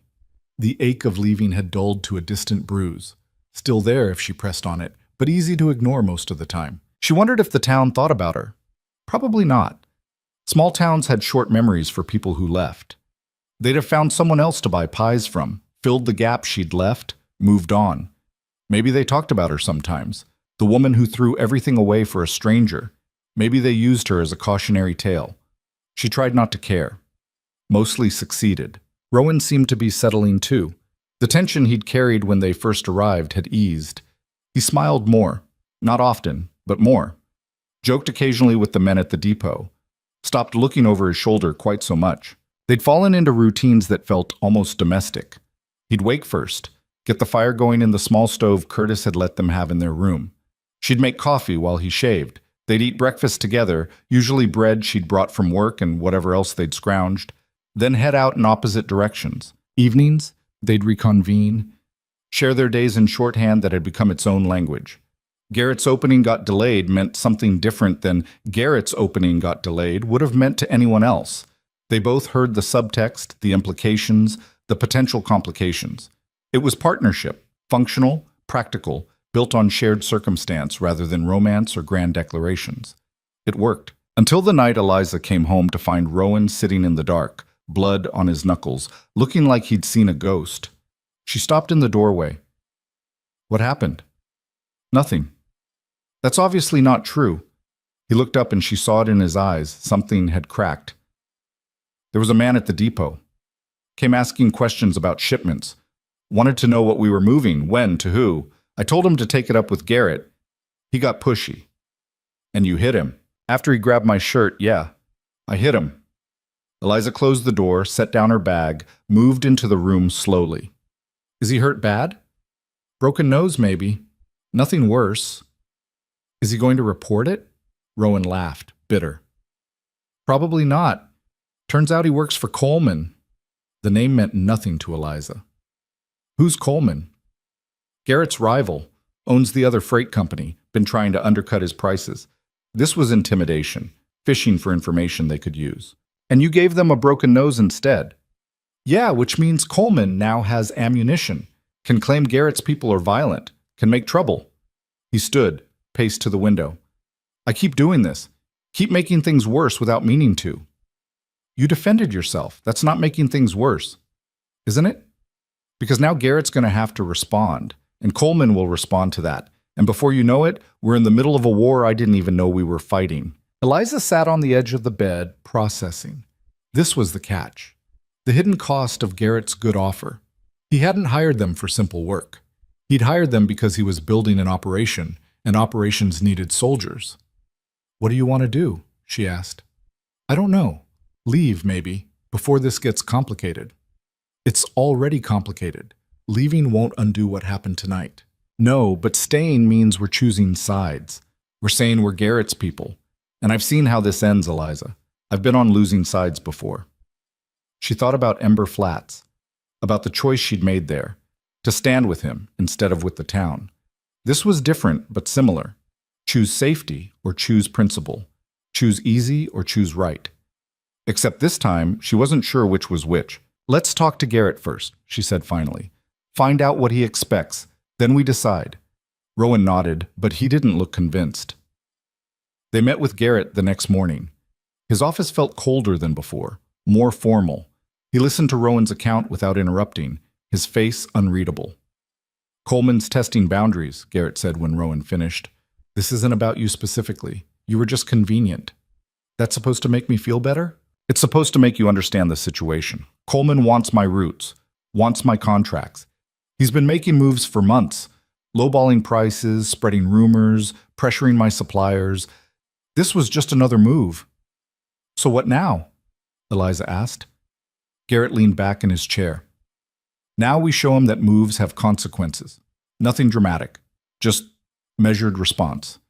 What kind of response, Ian? That depends. Are you both still in? Because if you are, I need to know you're committed.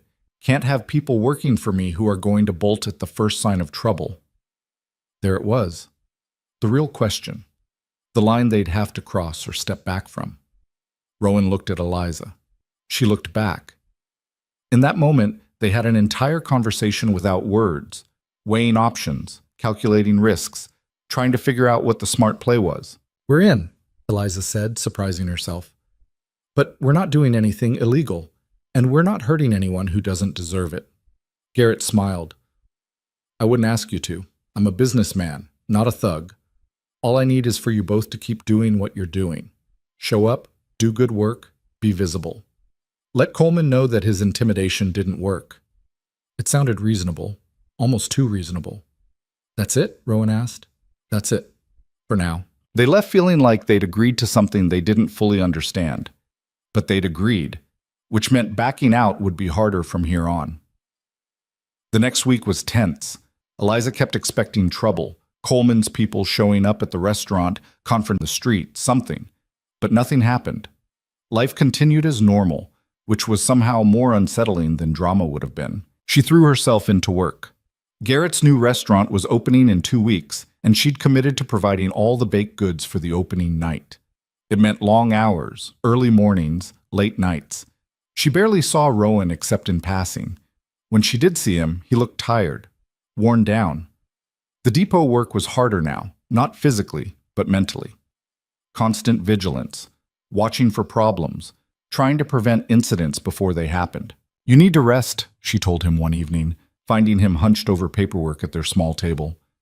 "Can't. Shipment tomorrow is double size. Needs to be perfect." "It will be. You're good at this." He looked up and she saw doubt in his eyes. "Am I?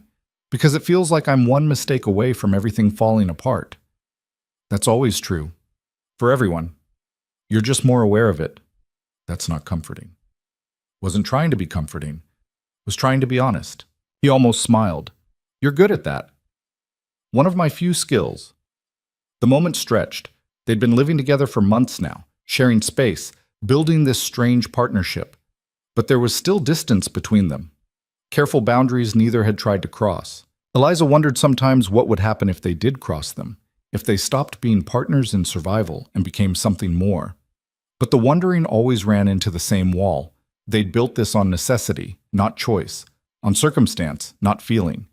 Changing that foundation seemed dangerous, so she stayed on her side of the invisible line, and he stayed on his. The restaurant opening was a success.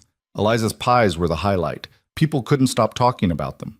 Garrett made a point of introducing her to everyone who mattered, building her reputation, making her visible.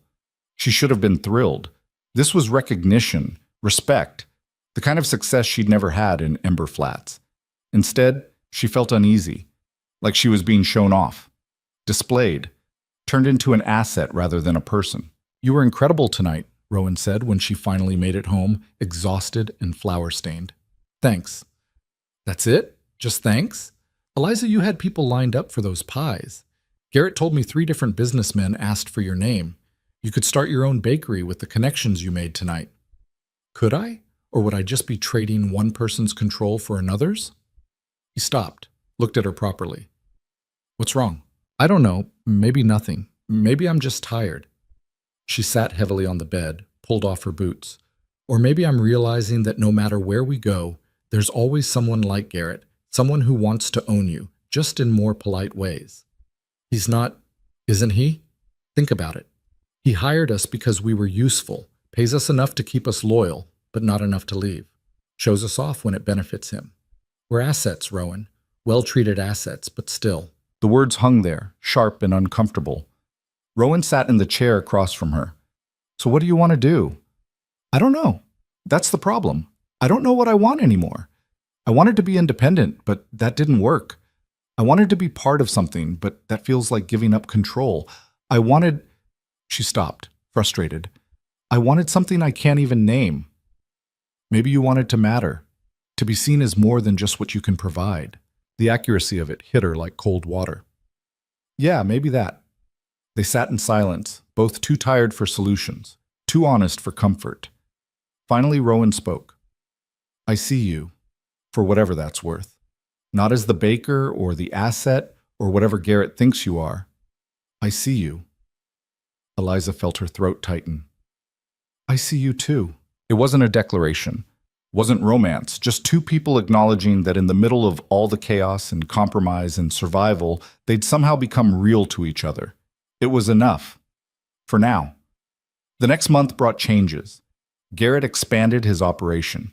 More shipments, more restaurants, more people working for him. Rowan got promoted, shift supervisor, better pay, actual authority. Eliza got her own kitchen space in Garrett's flagship restaurant, complete with 2 assistants. They were succeeding. By any measure, they were doing better than they had any right to expect. But something was off. Eliza felt it in the way Garrett looked at them now. Not as employees, but as investments. in the way he'd casually mention other opportunities, other ways they could help, in the small requests that came more frequently, testing boundaries, seeing how far they'd stretch. It came to a head 3 weeks after the restaurant opening. Garrett called them both to his office. When they arrived, he wasn't alone. 2 men Eliza didn't recognize sat in the corner, well-dressed, watching everything with sharp eyes. "These are business associates from Denver," Garrett said. "They're interested in expanding their operations here. I told them about my best people." The men nodded. One spoke. "We're looking for reliable individuals, people who understand discretion." "Discretion about what?" Rowan asked. "About shipments that need to move quietly, about storage that needs to stay private, about arrangements that benefit everyone involved." Eliza's stomach dropped. This was it. The line they'd said they wouldn't cross. "What exactly are you moving?" she asked. The man smiled. "Nothing illegal, just sensitive. Business materials that competitors would love to intercept. Documents, contracts, the kind of thing that needs protection." "That's all?" Rowan pressed. "That's all." But his eyes said different, and Garrett's careful neutrality said different. This was the test, the real commitment. Say yes, and they'd be in deeper than they could easily get out. Say no, and they'd burn bridges they'd spent months building. "We need time to think about it," Eliza said. Garrett's expression didn't change, but something flickered behind his eyes. Disappointment, maybe, or calculation. "Of course," he said. "Take all the time you need, but these gentlemen are only in town for 2 more days." Translation: decide fast, or lose the opportunity. They left without committing, walked back through Redstone's evening streets in heavy silence. "That wasn't business materials," Rowan said finally. "No. That was something else, something we don't want to be involved in." "I know." "So we say no." Eliza stopped walking. "Do we? Because saying no means losing everything we've built here. Garrett's not the forgiving type. He'll make things difficult." "Let him. We've survived difficult before." "Have we? Or have we just run from it?" The question hit harder than she intended. Rowan looked at her like she'd slapped him. "That's not fair," he said. "Isn't it? We left Ember Flats because things got hard. Now things are getting hard here, and you want to leave again. When do we stop running? When the thing we're running from is worth staying for, and this," he gestured at the town around them, "this isn't worth compromising ourselves over. You don't know that. You don't know what they're really asking." "I know enough. I know that men who talk about discretion and sensitive materials are talking about something they don't want seen in daylight. And I'm done being part of things that only work in shadows." They made it back to their room still arguing. Not yelling, they never yelled, but the tension was thick enough to choke on. "I'm not saying we should say yes," Eliza tried to explain. "I'm saying we should find out more before we decide." "Why? What could they possibly tell us that would make it okay?" "I don't know. But I'm tired of making decisions based on assumptions and fear. I want facts.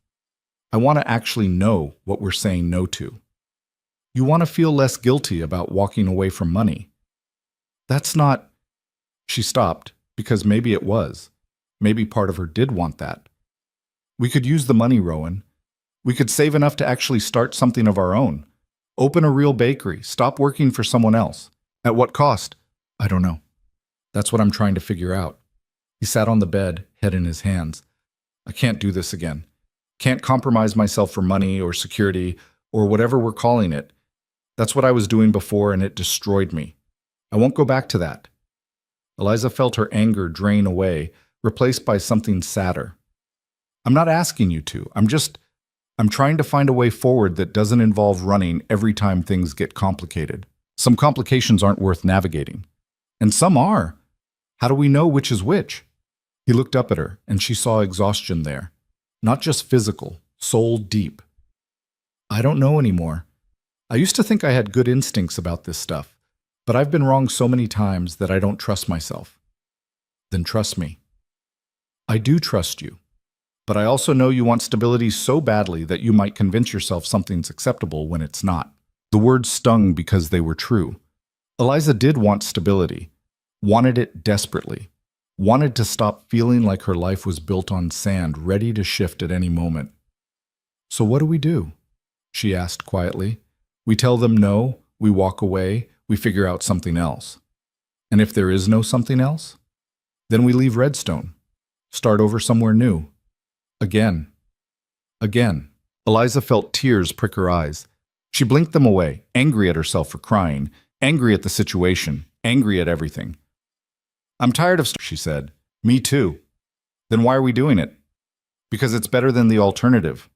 They sat in their separate silences, two people who'd thrown everything away for each other but couldn't seem to find solid ground together. The next morning, they told Garrett no. His reaction was measured, a slight tightening around the eyes, a nod that acknowledged their decision without accepting it. I understand, he said. It's not for everyone. We appreciate the opportunity, Rowan said, formal and careful. Of course. You'll continue in your current positions naturally, no hard feelings. But there were hard feelings. Eliza saw them in the way Garrett's demeanor shifted, still professional but cooler, more distant. They'd failed a test they hadn't known they were taking. The consequences came slowly. Not dramatic, Garrett was too smart for that, just small erosions. Rowan's hours got cut at the depot. Eliza's kitchen space got reassigned to someone else, forcing her back to the main kitchen. The good assignments went to other people. The raises they'd been promised got delayed. Nothing actionable. Nothing they could complain about without looking petty. Just the slow squeeze of someone making their displeasure known. We could fight this, Eliza said one evening, after learning her hours were being reduced again. We could, but we'd lose. You don't know that. Yes, I do. Garrett owns too much of this town. Fighting him means fighting everyone who depends on him, and that's most of Redstone. He was right, which made it worse. 2 months after they'd said no to the Denver men, they were barely scraping by again. Right back where they'd started, except now with the knowledge of what they'd had and lost. Curtis, the boarding house owner, found Eliza in the kitchen one evening. She was washing dishes, her turn on the rotation for residents who couldn't afford to pay someone else to do it. Got a letter for you, he said, holding out an envelope. Eliza dried her hands, took it. No return address, but the handwriting looked familiar. She opened it carefully. Inside, a single page. Sam Brennan's handwriting.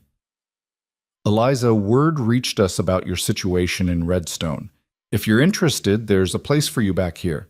Things have changed. People have had time to think. Not saying it'll be easy, but the door's not closed. Think about it. Sam. She read it 3 times, each time feeling something different. Relief, anger, hope, resentment. All tangled together into something she couldn't name. What is it? Rowan asked, coming in from his own evening shift. She handed him the letter, watched his face as he read it. They want you back, he said. Us. The letter says you, but means us. Does it? Because I don't think the town that ran me out is suddenly going to welcome me home. Maybe not, but they might tolerate you if it means getting me back. He handed her the letter. What do you want to do? I asked you that question once. You said we leave, start over. Now I'm asking again. What do you want? Rowan was quiet for a long time. When he spoke, his voice was rough. I want to stop running. Want to find a place where we're not just surviving, but actually living. Where we matter because of who we are, not what we provide. Where we're not constantly looking over our shoulders or testing boundaries or wondering when the other shoe will drop. That place doesn't exist.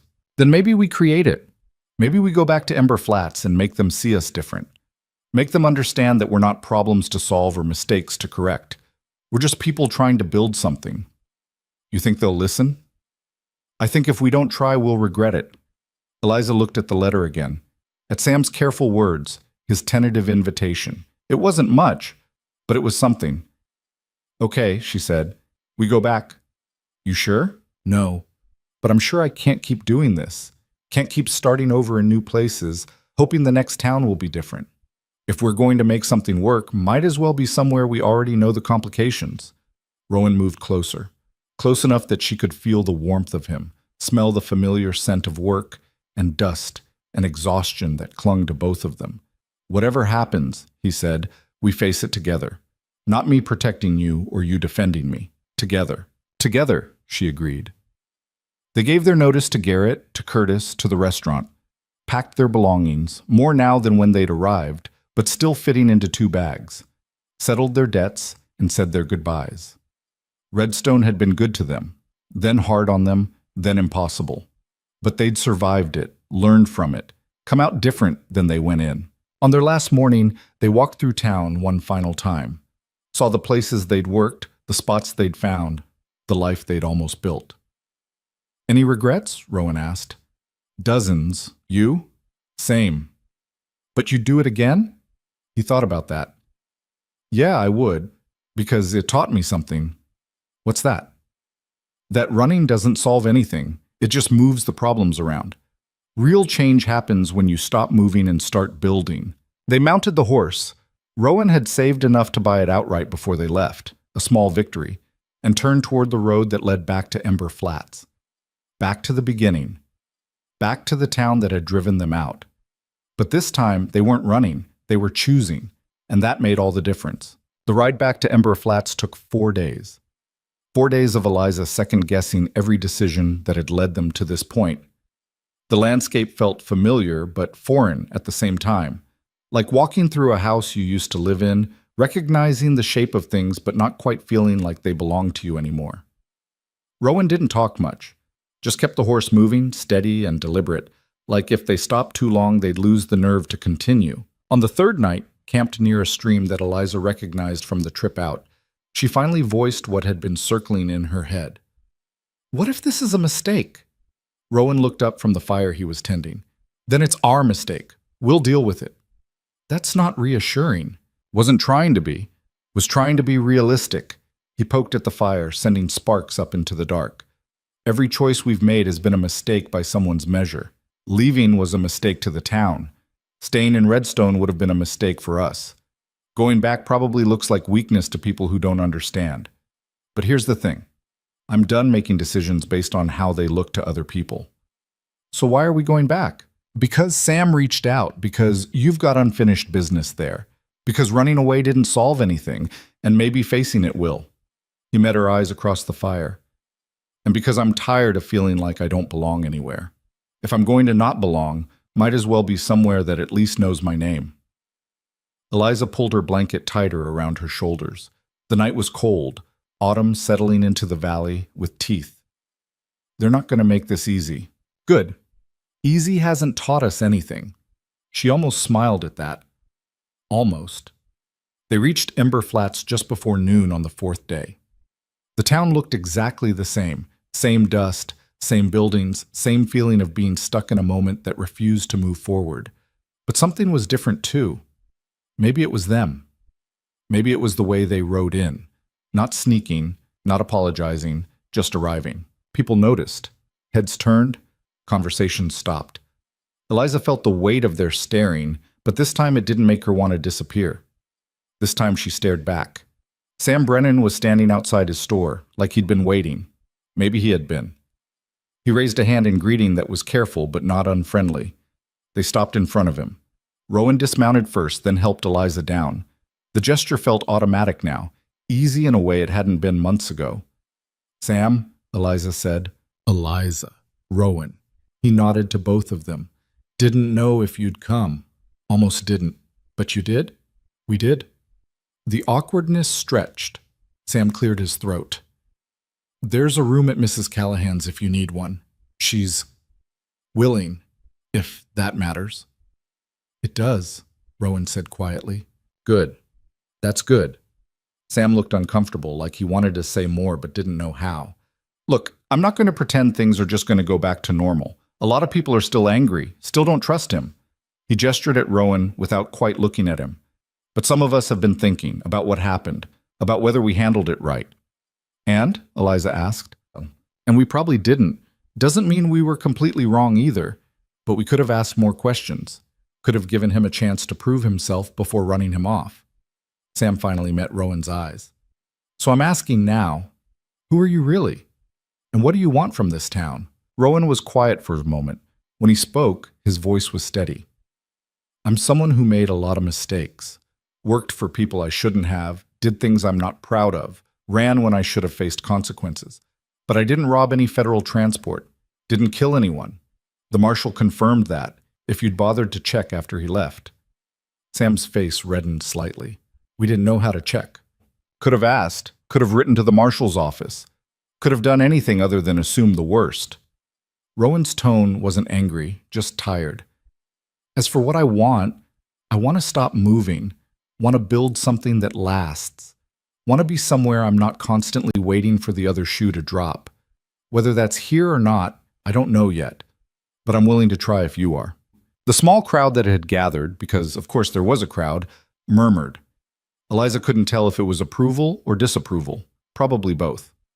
Dutch pushed through to the front. He looked older than Eliza remembered, more worn down. You expect us to just forget you rode out of here with our baker? That you took her away from people who needed her? I didn't take her anywhere, Rowan said. She made her own choice. Did she? Or did you pressure her, manipulate her into thinking she had to choose? Eliza stepped forward. I'm standing right here, Dutch. You want to know why I left? Ask me. Don't act like I'm some helpless thing that got carried off. Dutch's jaw worked. Fine. Why'd you leave? Because you gave me no choice. Because you made it clear that standing by Rowan meant losing everything else. Because you chose fear over trust, and I couldn't live in a place that did that. She looked around at the gathered faces. I left because this town showed me exactly what it valued: comfort over courage, assumptions over questions, conformity over independence. And I didn't want to be part of that anymore. The words landed heavy. Some people looked ashamed. Others looked angry. A few, like Jenny Porter, looked away entirely. We were protecting ourselves, Turner said from somewhere in the back. Protecting our own. Were you? Or were you protecting your right to not have your opinions challenged? Eliza felt heat rising in her chest. You didn't protect me when you ran him off.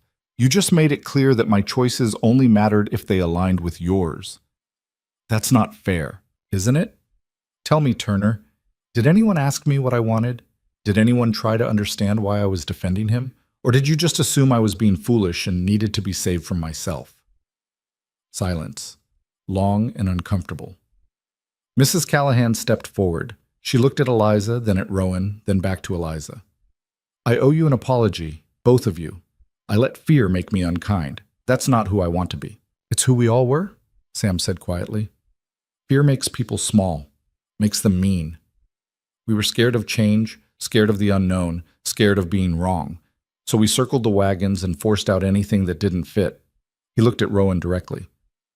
I'm sorry for my part in that. Rowan nodded, accepting it without pretending it fixed everything. Others started to speak then. Some apologizing, some still defensive, some just wanting to understand what happened in the months they'd been gone. The crowd became a conversation, became something almost like reconciliation. Almost. Because Dutch wouldn't let it go. This is all fine words, he said, louder now, but words don't rebuild trust. He still hasn't proven he's worth trusting. What would prove it? Rowan asked. What do I need to do? I don't know, but until I see it, I'm not convinced. Fair enough. The response surprised Dutch. Surprised everyone, really. Rowan wasn't arguing, wasn't trying to force acceptance, just acknowledging the reality and moving on. The crowd dispersed slowly. Some people nodded to Eliza as they passed. A few even nodded to Rowan.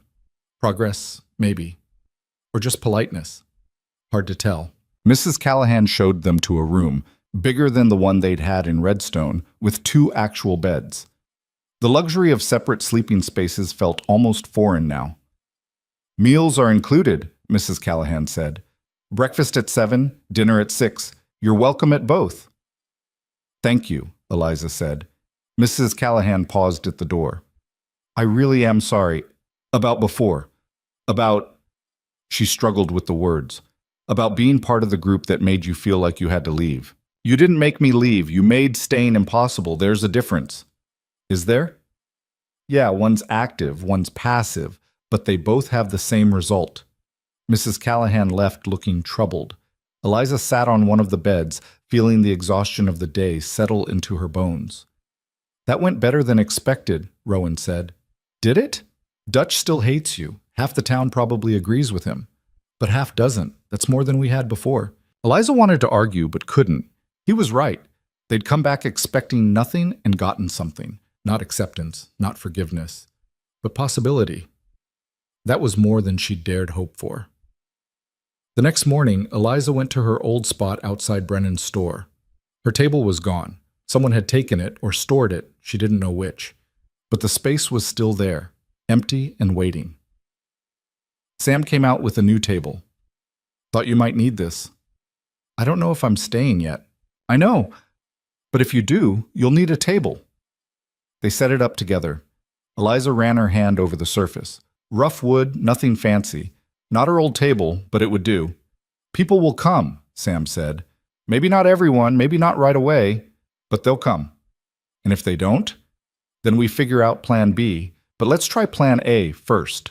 She went back to Mrs. Callahan's kitchen and spent the afternoon baking. 6 pies, apple, cherry, peach. The familiar motions felt strange after months of doing different work in different kitchens, but her hands remembered, even if her heart wasn't quite sure yet. The next morning, she set up the pies on the table and waited. For the first hour, nobody came. Just people passing by, looking, not stopping. Eliza felt the old familiar fear rising, that she'd made another mistake, that coming back was as stupid as leaving had been. Then old Tom appeared, looked at the pies, looked at her, didn't say anything, just pointed at the peach pie. $1.25, Eliza said, her voice rough from disuse. He paid exact change, took the pie, nodded once, and left. It wasn't much, but it was something. By noon, she'd sold 3 pies. By evening, 5. The 6th she brought home and shared with Rowan, sitting at the small table in their room. First day back, he said. How was it? Weird, hard, but not impossible. That's something. Yeah, that's something. The days settled into a pattern. Eliza baked and sold pies. Rowan found work at the lumber mill, not ideal, but honest. People slowly, cautiously began to acknowledge them. Not welcoming exactly, but not hostile either. A middle ground that felt fragile but real. Dutch remained the holdout. Wouldn't buy from Eliza, wouldn't work with Rowan, made his disapproval known in small ways that added up. Eliza tried not to let it bother her, mostly failed. 3 weeks after their return, a wagon broke down in the street. Not unusual, wagons broke down all the time, but this one was blocking the intersection, loaded with lumber, the wheel completely shattered. The driver stood there looking helpless. People gathered to watch, to complain, but nobody moved to help. Eliza recognized the pattern, everyone waiting for someone else to take the first step. Rowan stepped into the street. He assessed the damage, called out to a few men standing nearby. Need 4 people. We can lift it, get the wheel off, drag it out of the way. Nobody moved. The watching continued. Come on, Rowan said, his voice level but firm. Standing around won't fix it. Need hands. Still nothing. The town watching, testing, waiting to see what he'd do when faced with their collective resistance. Then Dutch moved, pushed through the crowd, walked up to the wagon, didn't look at Rowan, just positioned himself at the corner. Where do you want me? Rowan's surprise flickered across his face for just a second. There's good. Sam, you in? Sam stepped forward, then Billy Watts, looking eager to help, then Turner, reluctantly, but there. Together, they lifted. Shifted the wagon enough to get the broken wheel off, dragged the whole thing to the side of the street. It took 20 minutes of sweating and coordinating and actual teamwork. When it was done, Dutch finally looked at Rowan. Don't expect this to happen every time. Wouldn't dream of it. But you were right. Standing around complaining doesn't fix anything. No, it doesn't. Dutch walked away without another word.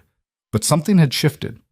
Eliza saw it in the way people dispersed. Less tension, more thoughtfulness.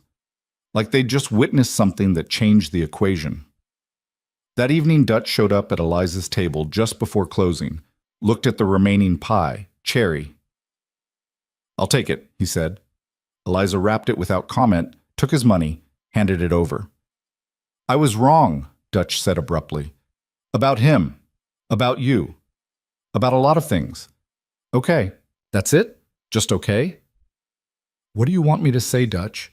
That it's fine? It's not fine. You made my life hell. You made his life hell. You drove us out of town based on fear and stubbornness. She looked at him directly. But you also just helped him when you didn't have to, so I don't know what that means yet. Give me time to figure it out. He nodded, looking uncomfortable. Fair enough. He left with his pie. Eliza packed up her table feeling like another piece had clicked into place. Not completion. They were far from that. But progress. The real test came a month later. A fire started in the boarding house kitchen. Not Mrs. Callahan's fault. A lamp got knocked over, caught the curtains, spread faster than anyone expected. By the time people was happening, the whole back section was going up. Rowan was walking past when he smelled smoke. Didn't hesitate. Ran inside while others were still figuring out what to do. Mrs. Callahan was on the second floor, trapped by flames blocking the main staircase. Rowan found the back stairs, made it up through smoke that was already choking, found her huddled in a corner of her bedroom. "Can you walk?" he shouted over the roar of the fire. "I think so." He got her up, got her moving. The back stairs were engulfed now, no way down that way. The window was their only option. "I can't jump from here," Mrs. Callahan said, looking at the two-story drop. "You won't have to." Rowan tore down the curtains, knotted them together with the bed sheets, tied one end to the bed frame. It wasn't much, wasn't safe, but it was something. "Climb down as far as you can," he told her. "Then drop. People will catch you." "What about you? I'll be right behind you. Go." She went. Eliza, watching from below, saw Mrs. Callahan appear at the window, saw the makeshift rope, saw her climb down with shaking hands. When she dropped the last 6 feet, Dutch and Sam caught her. Then Rowan appeared, started his own descent. The rope broke halfway down. He fell hard, hit the ground with a sound that made Eliza's stomach drop. For a terrible moment, he just lay there, not moving. Then he groaned, rolled to his side, started pushing himself up. "Stay down," Dutch ordered, kneeling beside him. "You might have broken something." "I'm fine." "You're not fine. You just fell 12 feet. 12 feet is nothing. I'm fine." He wasn't fine. His left arm hung wrong, and he was bleeding from somewhere. But he was alive. Mrs. Callahan was alive. And the fire department, such as it was, had arrived and was getting the fire under control. Doc Perry confirmed what Dutch had suspected. Broken arm, broken rib, concussion. Rowan was ordered to bed rest for 2 weeks minimum. He lasted 3 days before trying to go back to work. "Absolutely not," Eliza said, blocking the door of their room. "I'm fine." "You have a concussion and a broken arm. You are definitionally not fine." "I can work one-handed." "Rowan, stop." He stopped, looked at her with frustration and something else, fear, maybe. "I can't just sit here, can't be useless." "You're not useless. You saved Mrs. Callahan's life. That's one thing, one moment, doesn't balance out all the what? All the times you helped people, fixed things, showed up when nobody else would?" She moved closer. "You don't have to keep proving yourself. You've already proven enough." "Have I? Because it feels like I'm still waiting for someone to tell me I'm allowed to stay." "Then let me tell you, you're allowed to stay. Not because you earned it through some grand gesture, just because you're here. Because you keep choosing to be here. That's enough." He looked at her for a long moment. Then something in his face relaxed, just slightly. "Okay, okay, okay. I'll rest, but only because you're threatening to tie me to the bed." "I would absolutely do that." "I know. That's why it's working." The 2 weeks of forced rest gave them time they hadn't had since arriving. Time to talk without exhaustion clouding everything. Time to actually figure out what they were building together. "What do you want?" Rowan asked one evening while Eliza was reading and he was pretending not to be bored out of his mind. "Right now, for you to heal properly so I don't have to keep playing warden." "I mean long term. What do you actually want from life?" She set down her book. "I don't know. I thought I wanted stability, but that turned out to be code for stagnation. Then I thought I wanted independence, but that just meant isolation. Now I think maybe I want connection, purpose, belonging." She looked at him. "What about you?" "Same, probably, but also," he struggled with the words. "I want to stop carrying everything I've done wrong, like it's the only thing that defines me. Want to be someone who made mistakes, but isn't just his mistakes." "You already are." "Am I? Because sometimes I look at myself and that's still all I see." "Then stop looking at yourself through your own eyes. Look through mine." "And what do you see?" "I see someone who bought every pie I had just to feel connected to something steady. Someone who helped people without being asked. Someone who ran into a burning building to save someone he barely knew. someone who's trying every day to be better than he was. She held his gaze. That's what I see. He was quiet for a long time. When he spoke, his voice was rough. Thank you. For what? For seeing me when I couldn't see myself. The moment stretched between them, full of things neither knew how to say. Then Eliza did something she'd been thinking about for months, but had been too scared to act on. She leaned over and kissed him. It wasn't dramatic, wasn't passionate or desperate, just a simple press of lips that said what words couldn't, that they'd gone through hell together and come out choosing each other again and again until the choosing became something more than survival. When she pulled back, Rowan looked stunned. Was that okay? She asked. Yeah. Good, because I've been wanting to do that for a while. How long? Probably since you stepped between me and Turner that first day. Maybe before. Hard to pinpoint exactly. I've been wanting to kiss you since you refused to sell me all your pies. That was literally the first day we met. I know. Terrible timing. They both laughed, and it felt like something releasing, like they'd been holding their breath for months and could finally exhale. By the time Rowan was cleared to work again, something fundamental had changed between them. Not just the acknowledgement of feelings, though that was part of it, but a deeper settling, an understanding that they were building something together, not just surviving side by side. Eliza's pie business was thriving now. She'd expanded to breads and pastries, hired an assistant, young Sarah Morrison, who needed work and had good hands. The table had grown to 2 tables. People came from neighboring towns. Rowan worked at the mill, but also took on other jobs around town. Repairs, construction, problem solving. He was good at it, and people had stopped questioning whether they could trust him. He'd proven it through actions, over and over, until the proof became undeniable. 6 months after their return, Sam approached them with a proposition. The old bakery building's been sitting empty for 3 years, he said. Owner moved on, never sold it, but I know him, could arrange for you to buy it. Reasonable price. Eliza felt her heart skip. A real bakery? A real bakery. You're already running one out of tables on the street. Might as well have walls and an oven that doesn't require hauling everything daily. She looked at Rowan. He looked back. We'd need a loan, she said. I can help with that. Your business is solid. You're a good risk. It took 2 months to arrange everything. 2 months of paperwork and negotiations and planning. 2 months of Eliza letting herself imagine a future that looked like staying, like roots, like home. The bakery opened on a cold morning in late autumn. Eliza stood behind the counter in a space that was actually hers, looking at shelves she'd built and an oven she'd chosen, and windows that let in light that felt like possibility. Rowan had helped with everything, the repairs, the painting, the heavy lifting, had insisted on it, even when she said he'd done enough. It's not just your bakery, he'd said. It's ours, our life, our choice to stay. The first customer was old Tom. He looked around approvingly, then ordered his usual peach pie. Looks good, he said. Thanks, Tom. Glad you came back. Town's better with you in it. It was the most he'd said to her in 17 years. Eliza felt tears prick her eyes. The day was steady. Not overwhelming, but solid. People came.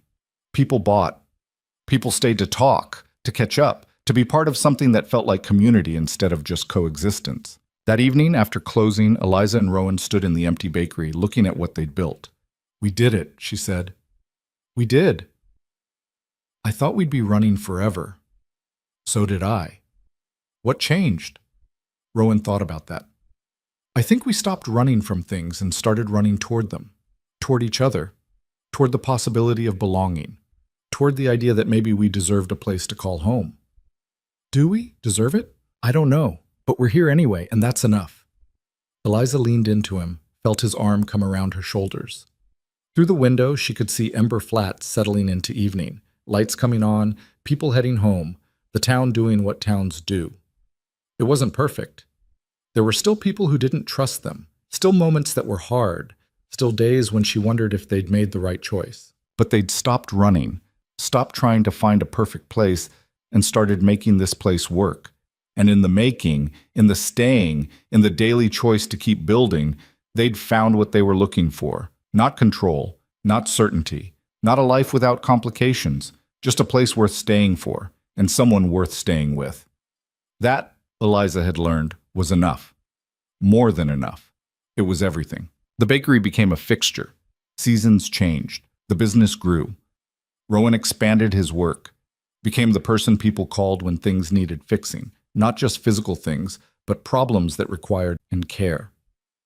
They got married the following spring. Nothing fancy, just a simple ceremony with Sam officiating and half the town in attendance. Dutch gave Eliza away, which felt right in a strange full-circle way. Mrs. Callahan baked the cake, insisting it was the least she could do. Their life settled into the kind of comfortable routine that once would have felt like stagnation, but now felt like peace. They'd learned the difference between standing still out of fear and standing still out of choice. Some nights, lying in bed in the room above the bakery that had become their home, Eliza would think about the day Rowan first rode into town. How scared she'd been. How certain that his arrival meant trouble. She'd been right about the trouble, just wrong about what it meant, because the trouble had cracked her open, made her question everything she thought she knew about safety and belonging and what it meant to build a life. And in that cracking, in that questioning, she'd found something she didn't know she was missing. She'd found herself. The version that made choices instead of accepting circumstances. The version that fought for what mattered instead of just surviving. The version that believed she deserved more than just going through motions. And she'd found him. This complicated, damaged, trying man who'd been running so long he'd forgotten what it felt like to stop. Who'd offered her everything he had, which wasn't much, and then worked every day to make it enough. They weren't perfect. They fought sometimes, made mistakes, had days when old fears resurfaced and they had to consciously choose each other all over again. But that was the secret, Eliza had learned. Love wasn't about finding someone who made everything easy. It was about finding someone worth doing the hard work with. Someone who saw your worst and chose you anyway. Someone who you saw at their worst and couldn't imagine choosing anyone else. Rowan had been a stranger with unfinished business, had become a complication she couldn't solve, had transformed into a partner she couldn't imagine living without. And Ember Flats, the town that had felt like a prison, then a betrayal, then a place she'd left behind, had become home. Not because it was perfect, but because they'd made it theirs through staying, through building, through refusing to let fear dictate their lives. Years later, when people asked about their story, they'd tell different versions. Sometimes it was about pies and persistence. Sometimes about running and returning. Sometimes just about two people who found each other when neither was looking. But the truth was simpler and more complicated than any single telling. It was about learning that belonging isn't something you find. It's something you create through showing up, day after day. Choosing connection over isolation, courage over comfort, hope over certainty. It was about discovering that home isn't a place that accepts you unconditionally. It's a place you fight for until it becomes yours. A place you make better by being in it. A place that makes you better by demanding you rise to meet it. And it was about understanding that the best things in life don't come from control or planning or running away from complications. They come from standing still in the middle of the mess and deciding that this, right here, right now, with all its imperfections and difficulties and uncertain futures, this is worth staying for. Not because it's easy, because it's real. And real, messy, complicated, imperfect real is always better than safe. Always.